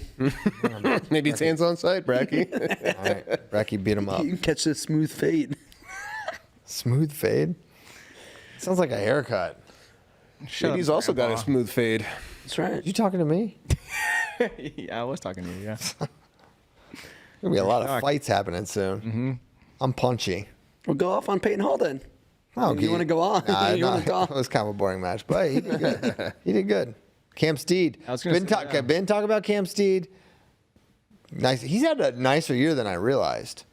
We were looking up his wrestle stat. He doesn't have many losses. I don't know if you can pull it up quickly. Pulling it up. But he's been good. Beat Bear Claw. How did backside a 65 resolve with Bear Claw and Cam? Bear Claw Didn't he win 1-0? took third. think he won 1-0 Against in that. Cam, he beat him 2-1. So he beat Riggins for third. That's Meyer Shapiro. Oh, sorry. He beat, I think he only beat Riggins 1-0. Which, by the way, Aiden Riggins, honorable most improved on the year. That's This another man- thing you don't want is most improved, because then it's like, man, you used to suck real bad, but don't worry, you're better now. Yes. That's what I'm kind of saying was Aiden Riggins kind of sucked real bad at the beginning of the year. And now he took fourth So at the Big 12s. So Steed's only lost to Hall and Amin. And all the others were like medical. Yeah, by a point, 2 points. Now Hall again. Oh, very close. He's match. good. Cool. All right. He hasn't had a great year. He lost to Brignola. That's his only loss, but he hasn't really beaten anybody. But is Julian Ramirez maybe the biggest threat to Mitchell? I don't know. He usually has like a top He has one to or pin two him. wins. Like 7 minutes, no way. That's true. Julian That's what's gets- the difference between like David Carr and Mitchell, because famously, Julian Ramirez has beaten guys on that level and then not been able to. Yes, he beats and like not the been one able or to put two it guy together. like at least once a year. So Right. maybe he's due.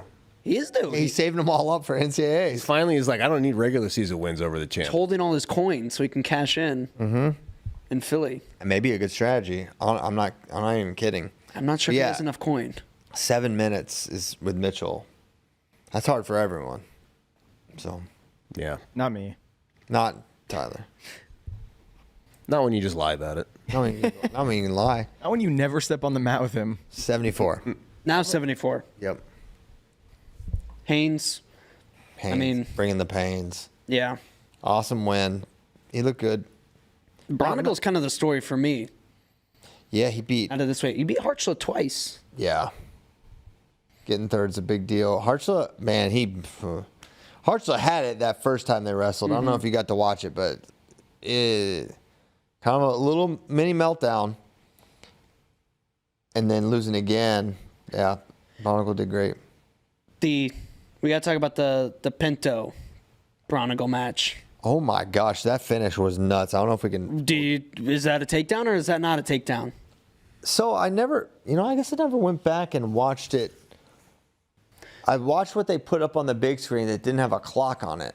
Well, that's a very important part. Yeah, that's what I'm telling you. So the way I viewed it was Pinto had takedown criteria in time, and allegedly also the officials their view had a clock that has tenths of a second on it, because when this clock hits 0, there's still actually tenths of seconds left, right? This isn't 0.00. It's when you have the when you're counting down, you have the tenths of a second still. Now here's my question. Basically 9/10. Go ahead. Should there be reaction time? Well, that's the whole point. They've made a mockery of these takedown calls all year long with holding them. And now it's like, you can't ask me to say, was this... They've redefined takedowns before our eyes this whole season, and now I'm supposed to think that's a takedown. Well, yeah, I used to think that was a takedown, but I've been watching you guys call clear takedowns and make them hold it for 6 seconds before you'll award 3, or you got to do some nerdy count before you give a clear takedown when a guy's on a double leg. So I don't know. How in 2025 is this now a takedown when I watch you guys change the rules? I don't know.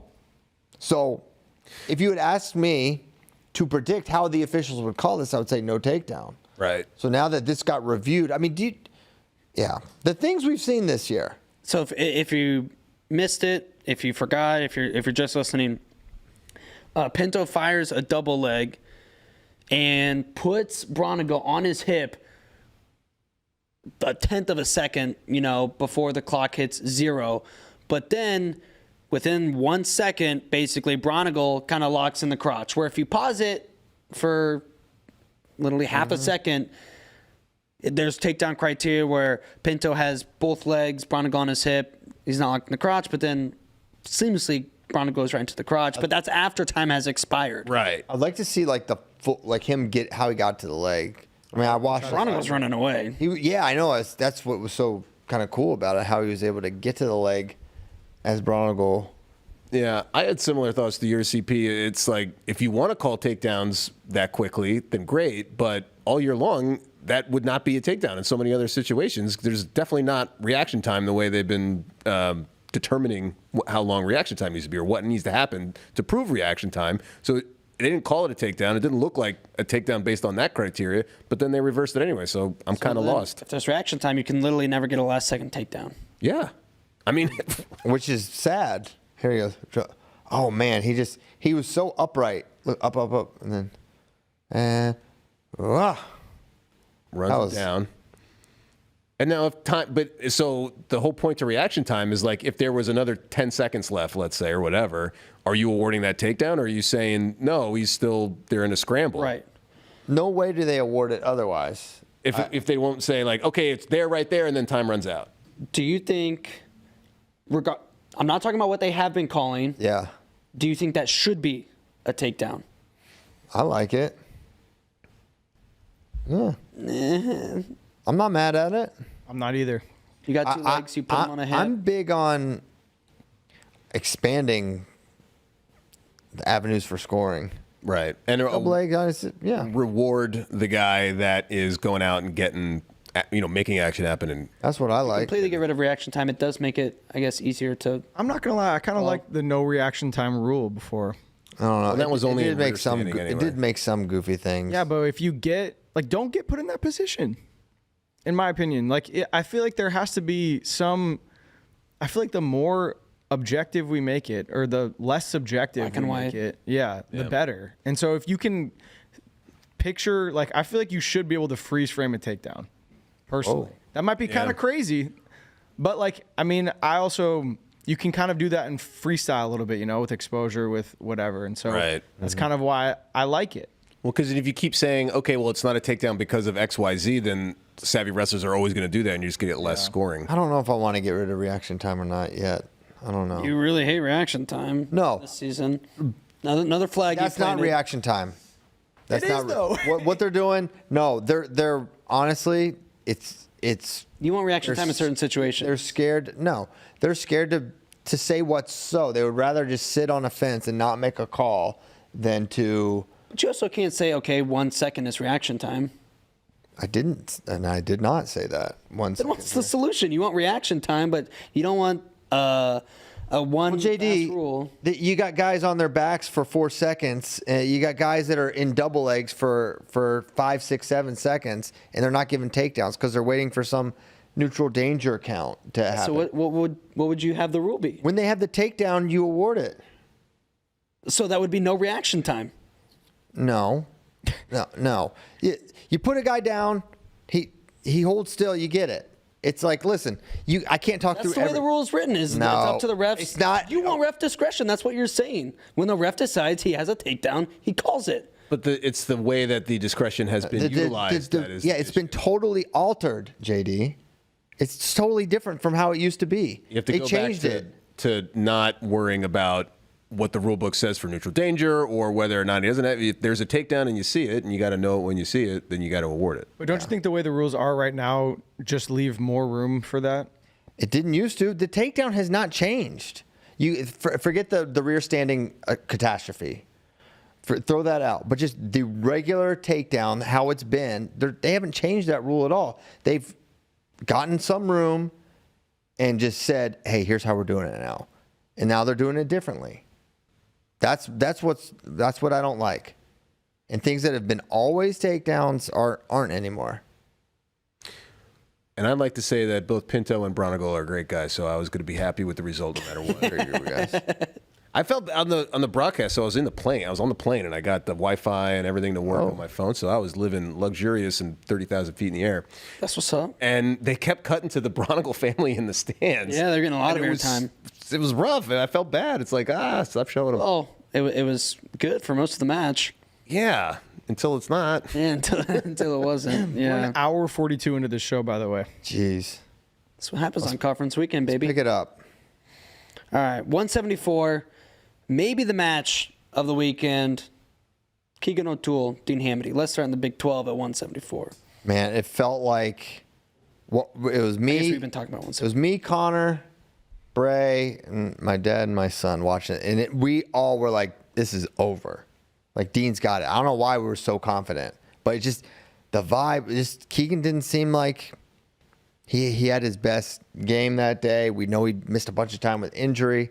And then, I mean, the competitor that is Keegan O'Toole, unbelievable. I mean, there were some amazing scrambles throughout that match. The first period was awesome with no scores, but there are two really fun scrambles there where neither guy scored.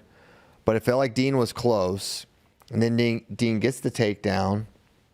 And, man, the final takedown was so... I mean, how long Keegan had to flow from one thing to the next, and then the slow finish. And I think he said, or someone told me, he said, like, basically, like, he waited to finish because he didn't want to have to hold him down for very long because he thought that would be tough to do, which is crazy. Keegan just kind of became he's really good on top, but, like, he kind of is more just a takedown guy now. In his freshman and other freshman year, like, he was riding like crazy. Unbelievable. The cradle. Wasn't his cradle. His cradle, he was just otherworldly on top. And now, he did insane ride out still to. Yeah, but I think he even said he kind of waited because I mean it was only 20 seconds, and he tripped him all the way down onto his butt. I don't know. I mean, he rode him out. He did what he was supposed to do. But the fact that we're now saying that that's like, I don't know, a really hard thing for him to do when the narrative around Keegan his first 2 years, like, this guy is like. It's also different going right from a takedown versus from a start. I know. But anyway, he got it there. And then, honestly, I thought Dean was going to counterscore in the overtime. He was on the hamstring, and then I'm not sure if he hip. I think his left hand went from hamstring to the hip, and then he kept circling, and he basically circled the single leg right to Keegan and just put it on a platter for him. And it kind of felt like once Keegan got in there, he was not going to relent. And he didn't. When he stepped behind the ankle, you knew it was over. And the really nice thing he does is he's putting the pressure down on the ankle and doesn't shelf it. Yes. Right away. Like, normally you see guys jump and shelf that on the far leg. He's putting the weight all the way down on the foot, the ankle, and the knee, and straightening that leg out while he works behind. Yeah. The other crazy thing he did in that match was in the first, he gets to a shot, his lock breaks, Dean puts him on his hip, and it looks like he's dead. Somehow he gets locked, and then somehow it did not break and he holds on to prevent the takedown.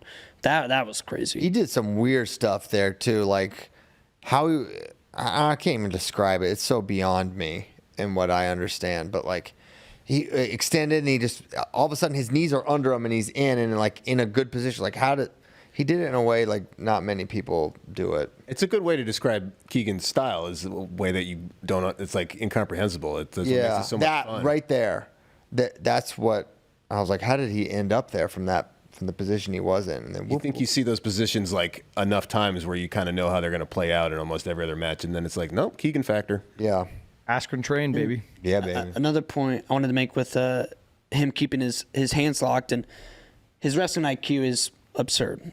One of, if not the best in the country, and he gets a lot of credit for that, as he should. But sometimes it's just like his grit, toughness, his ability to keep his hands locked, like grip strength, and the competitor in him to refuse to break that. That's how he beat Carr one time, too, if I remember correctly. There was another scenario where he just had to keep his hands locked, and he was able to do it. But he doesn't get enough credit for, his grit and his strength, too. His IQ gets brought up a lot in his scrambling ability, but yeah. Big brain.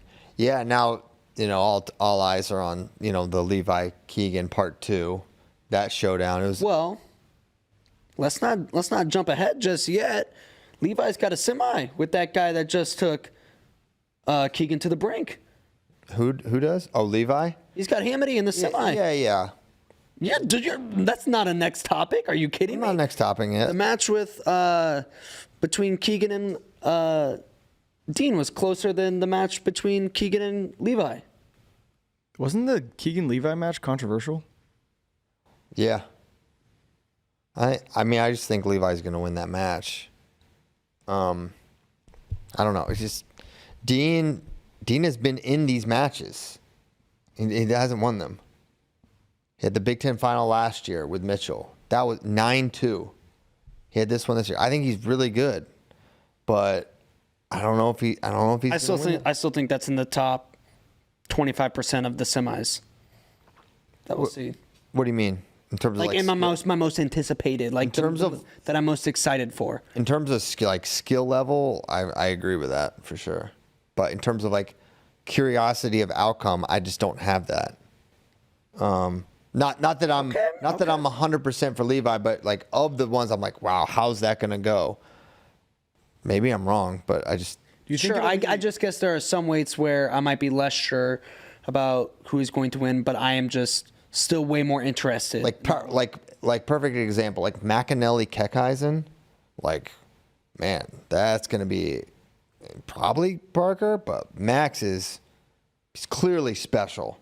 We've been gassing him up all year long, and he's been nothing but. That might be special. number one most anticipated semi. Yeah, for sure. Should we talk about 184 then?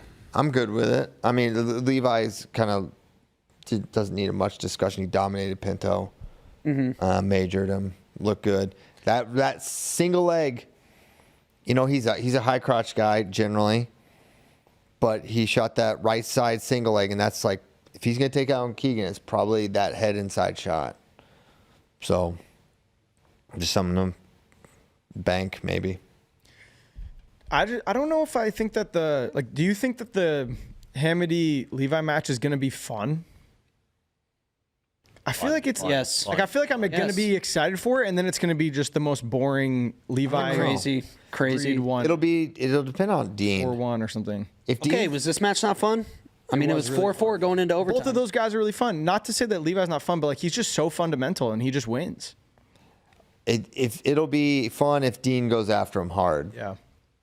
But if Dean wants to pick a spot, yeah, you're probably right.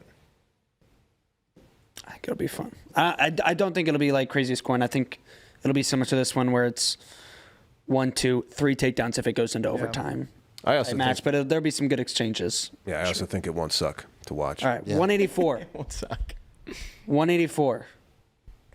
Max McAnally. What a freak. Beast mode.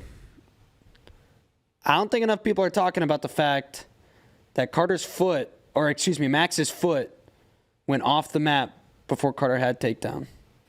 Yeah, I don't know. That wasn't as clear to me, actually. I didn't notice that. And I actually rewatched it this afternoon to like see that sequence because I was on the far side. But it looked like he kept him in. It feels like Carter was going to get it one way or the other, just Carter being Carter. But the opening low-level attack, that was really nice shot from McAnally. And the pressure from Carter is just, it must be so insane because he is smaller than all these dudes. Like he's big and he's obviously strong, but how he pressures these guys all around the mat, he did the same thing to Keckeisen. I mean, it's just, I'm in awe of him as a tactician and what he does. And really big sequence when Carter got his takedown, 30 seconds or so left, whatever the situation was. It was a perfect time. Like you can win the match basically in regulation if you ride him out here. And Carter tried. Max got up and away. And then Carter was able to get riding time to 35 or so, I think. And then third period starts and McAnally's got to get out in like 25 seconds or so, around 30 seconds. And so then there's that other obstacle. And he got away there too. And Carter is committing there. There's no, some guys let guys up and you're like, why did he do that? Carter's not someone that does that. And so McAnally getting away there, I was like, man, this dude, that's another. But then he ended up taking one bad shot and honestly, I felt like McAnally, he got that low single and maybe fell in love with it a little bit because it felt like the only attack he really looked for afterwards. And then if you go to the well too many times against Carter, he picks up something every time. Yeah, he picked up something, exactly. And then gets an easy go behind for the win. But yeah, I mean, McAnally, what a showing, what a year he's had. And yeah, want to see him versus Parker. Would love to see him against Carter again. Not that I'm saying I want him to beat Parker, but I just want it all to happen. We want it all. Well, I agree that Carter has got, his ability to move people around. McAnally looks like, all-American hero with, G.I. Joe body. And Carter just, I don't know, the back or just the leverage or the way he knows how to be in position. It's those little things that are just that impressive. And then, we're watching him score the go-ahead. Now imagine if we had Angelo Ferrari in this bracket, too. Well, we were talking a little bit. It's a total another can of worms, but it's like, what would this field look like if you didn't have those extra year guys? And it would have been more of McAnally's year and more of, as Angelo go, something like that. Yeah. And we mentioned a couple times on the watch party, but, I mean, McAnally could be, I don't want to say looked at differently because it's crazy praise right now. But if he's at a weight like 25 or 33, and he doesn't have these 5th, 6th-year legends who normally wouldn't be here. Yeah, Carter, Parker, and Dustin. What? Like it's crazy. Like he could, undefeated true freshman champ, possibly redshirt freshman. Redshirt. He could be Kale. Possibly Kale. I'm already crowning him. No, he does it at the same weights, and he moves up to 97 for his final second too, and he wins 3 Hodges. No, he's awesome, but I mean, Carter's Carter, ultimate competitor. Yeah, that's savage. Really, what it is. What percentage chance you given McAnally against Parker? 30? I think that's pretty high. What do you want? Say 20. What do you want to see more? The Parker rematch or the Max rematch? I don't know. Oh. I like that. I mean, Max getting a takedown on him. I hate that I wish. I want to see that match too, but yeah, I want to see Carter against both again. Parker did not take him down. I think that Max was a young guy, like excited, like believed in himself, and that was like his opportunity. And I feel like Parker is the better, higher odds of beating Carter than Max. Yeah, I don't disagree, but I don't know. McAnally could just be that guy. He could. I'm not going to say he's not, but I guess I am saying he's not. No, I'm just kidding. I do think that Parker is the higher odds. Also, McAnally has a really good re-attack, and Carter's choosy. Yeah. With shots, that makes it a tougher matchup. Parker, a little more liberal of attacker generally. Could work. Could work against him. I wouldn't be surprised if Parker beat Max like 2 takedowns to none. Okay. In a semi. That might surprise me. Yeah. A little. Okay. Possible. I'd like to see Keep it. it going. Parker won his 5th Big 12 title. Wow. Sweet. Probably will only be the second guy to ever 5 Park. do it.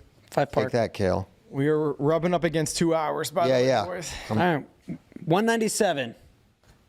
Yep. We already mentioned Buchanan fell to Cardenas. Cardenas definitely the story. Feels like the clear 1 seed because of the national conspiracy against AJ Ferrari. I think the story is AJ Ferrari. I mean, obviously. It has been. We can no longer call you Christina. Oh, yeah. I should have pulled Tried to tee him up. I pulled the clip. What do you mean? Bringing in JV. Well, I'm no longer Christina, but are you still JD? He's like, I don't know. And honestly, you're still JV because you put him in tier 2. That's crazy. Not anymore. Not anymore. What happened? I'm planting a flag. What? Let's all plant flags. Let's all plant flags together. We will. That AJ flag. You know what? After listening to his interview, he convinced me he's the chosen one. Dude. He's been chosen by God. He's a man on a mission. He's winning it. How about that interview? I mean, I thought. I mean, it's a journey, right? It's a journey. It takes you a lot of places, but you can't think he doesn't have more maturity, composure.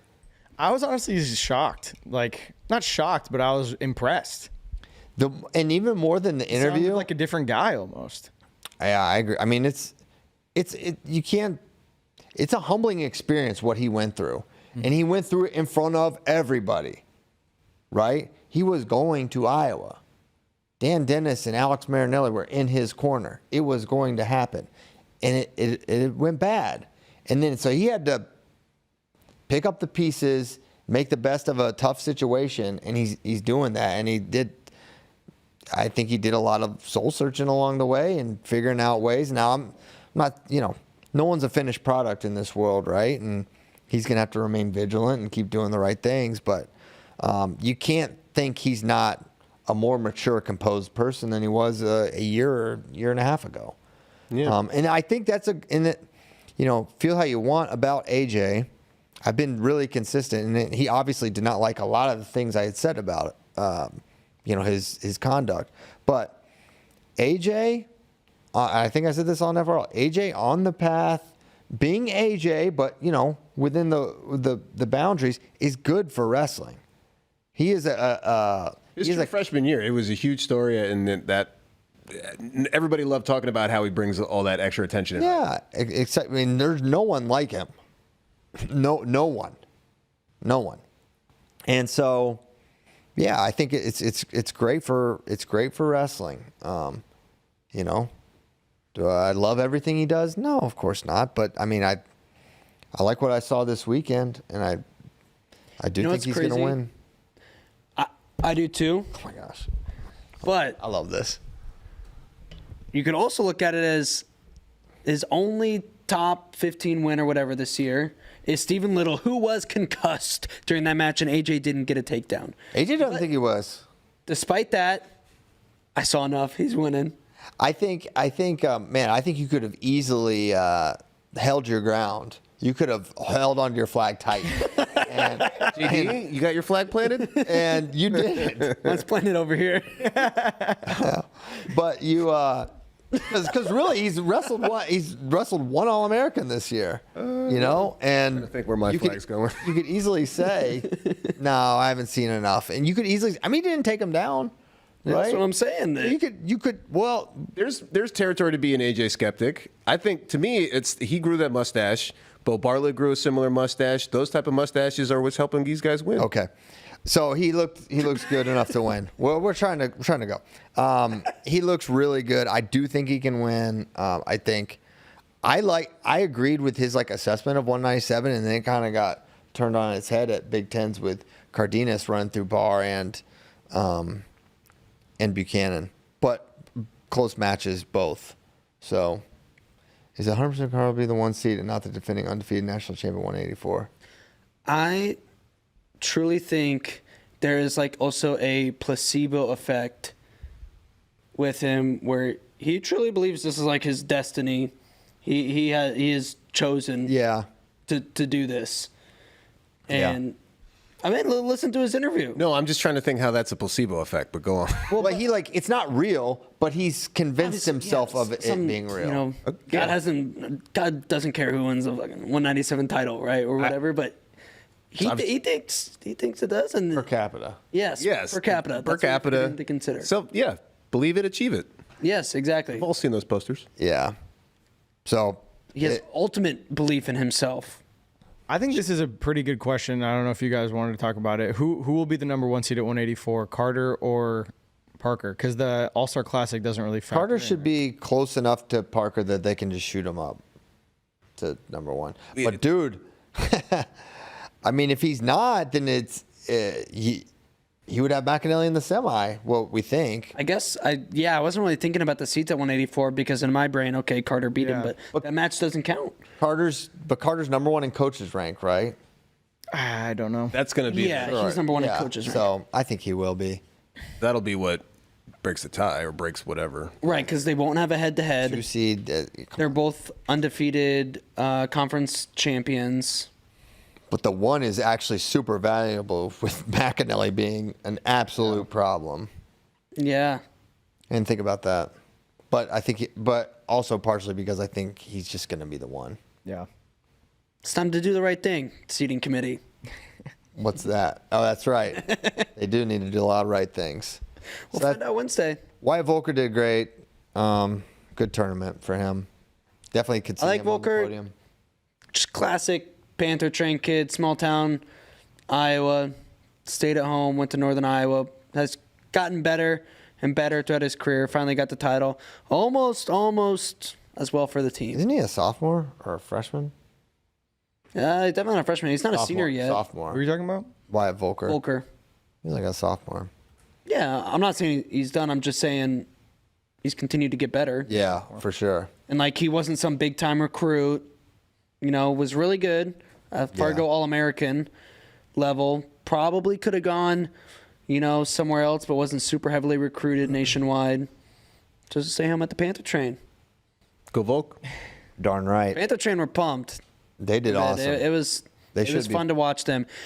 They had, I think, Schwab said 8 guys who won their last match of the tournament. Dang. They had a tough quarterfinal round. It looked like Oklahoma State was kind of going to run away with it, and they fought and clawed their way back into contention and almost snuck it out late. Can you imagine if Colton had somehow beaten Wyatt? It was closer than I thought it was going to be. Spooky. Yeah. It did get spooky. Especially, Wyatt had to get tough with that shoulder injury. I hope that's not serious. Is it shoulder? I think so. It's my guess. I think that was mine too. I know it maybe looked like they were looking at a hand. It looked like nothing kind of happened either. No. That was the. What about Barr's injury? I didn't see how it happened. I think it's ankle is the thought. I don't know. I haven't heard anything. It's a lower body injury. I know we moved off this again twice now, but Kozak is in the chat and said Plot might be the 3 seed and McAnally might be the 4. Okay. Dang. Plot twist. Because Plot has more quality wins. I don't. Yeah, maybe. Because Kozak's a hater. Probably. Well, and Plot's ranked above McAnally, I believe, right? Because I mean, they have the same best win. Plot 3. Gabe, and this season, and now Carter wants the 2. Beat Edmund Ruth a couple times. I don't know. And Plot hasn't lost to anybody besides Parker. Yeah. So interesting. Sorry to bring it back there again. Just I thought it was worth noting. Cool. Heavyweight. Yep, big boys. Well, I also wanted to mention AJ's interview. It kind of sounded like he said it would be hard to leave Cal State Bakersfield, but it kind of sounded like that was maybe the plan. Yeah, I think it's the plan. I think everybody's understands the plan. He kind of compared it to the desert that the Israelites he straight up did. He's like, this is my desert, and I can't wait to get out. Well, it's fair. I mean, yeah. There's going to be a lot of suitors. I'll tell you what, he goes this year without getting in trouble. Especially if he wins it, but I mean, he's going to take top 5 or 6 for sure, right? Feels like it. I mean, he's got to get through this. It's like everyone, he needs to get through this season. You know, he needs to continue. And NCAAs is going to be... That's the hardest part. And it's going to be the furthest of a tournament you can get from Pac-12s. I understand it was an awesome time and everybody loved it, but it was also one geographically. And and the other side of the country. But it's like you had 2 opponents. It was a 4-man. That's a very different thing. It's good. It's just another stepping stone, but it's not there yet. Yeah. And he's going to be antagonized by fans, but you would think he was poked and prodded a little bit at big Pac-12s, and he kept his composure. Yeah. Under check, and then that's kind of like the maturity you were alluding to. That I think he has matured a little bit. Consistency is will really show it if he can do it at NCAAs. And I think it's still something he has to actively put effort in and try, but he's done it. But I'm already kind of thinking about next year. I'm thinking about maybe a little Gabe Arnold, Angelo, AJ, 1, 2, 3. Oh yeah. In a lineup for the Hawks. Yeah, it's definitely. I think that's a possibility. Or Cyclones. he rejoins Chris Perry in Ames, his coach at Oklahoma State, and then we get a Ferrari on both teams at the Cy-Hawk. That'd be weird, and they bump Angelo up. Yeah. The Ferrari Bowl. All right. We can talk more all that stuff from the offseason. I was right. What about Gable versus Kirkfleet? I mean, no one picked against Gable. No, but I said there's he's going to win 2 or 3 takedowns to none. I said regular decision too, but handle I said respectful decision. I did. So maybe I wasn't right. I said major decision, but I was 1 point. Sounds like I was right and you were wrong. Yeah, it sounds like I was right too because I thought it'd be a decision. I don't know. You guys thought it was going to be very close. And on the next segment of the classic, Tyler proclaims that he's right and then talks about how he was wrong. It would be 1 takedown match. I did not say 1 takedown. Go around the tapes. I think one of you did. It may have been me, but I don't think I did. I believe I said something like 7-2 or 9-3. Yeah, was my prediction. But I feel like he can get it whenever he wants. Yeah. You know, good. Yeah, Gable's just the man. I don't know if he's going to wrestle freestyle, but I hope he does. He has to. Yeah. In my heart, he has to. All right, so obviously you can't compare just straight up resumes, wins and losses, because then Kale takes the cake. But who was a better college wrestler? Kale. I think so. Yeah. Because, dude, he was right. He wrestled 40 matches a year and bodied everyone the whole time. How many wins does Gable have? I will look it up. Yeah, there's that factor. Also, I'm talking eyeball test.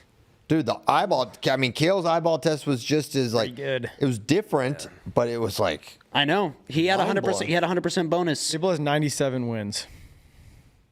It's kind of a lot. But I'm going to be a heavyweight hater and say that you can't. But it's also like 70. But at the same time, Kale, after college, struggled a little bit. I don't want to say struggled, but, you know. Against like the one or two top the question was folk style. NCAA. Didn't he also lose at like Midlands? Kale? Or something in college to a post-grad? No, dude. Or no, he didn't bonus. Yeah. 1 year. No. Let's stop. I didn't mean a loss, but there was like a year where he had like 100% bonus technically on his like record, but I think he maybe didn't bonus somebody at the All-Star or something. There was something like that. Maybe. No, Kale is the answer. Yeah.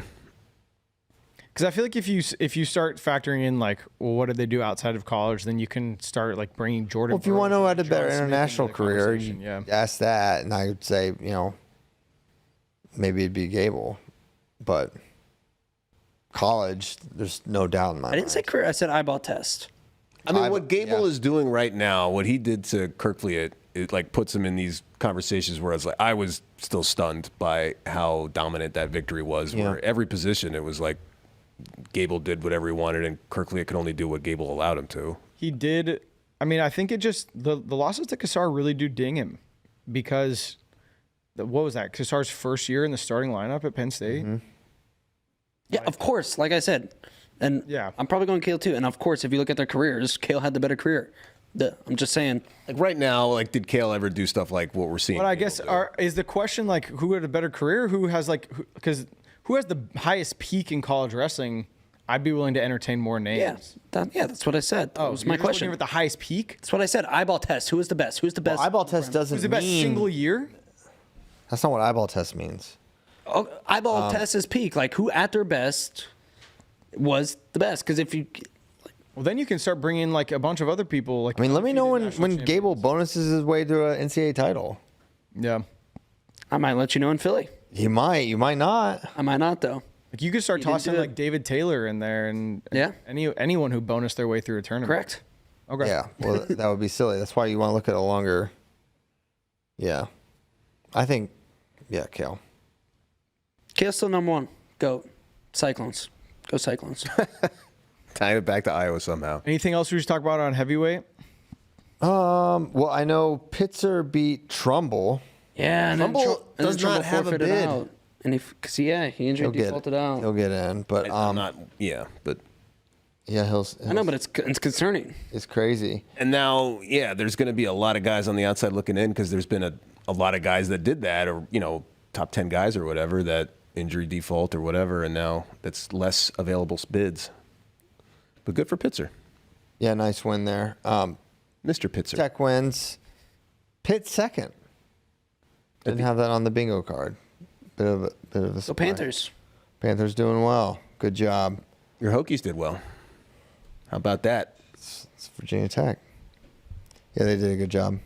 How about this? The Stout family with 2 conference champs.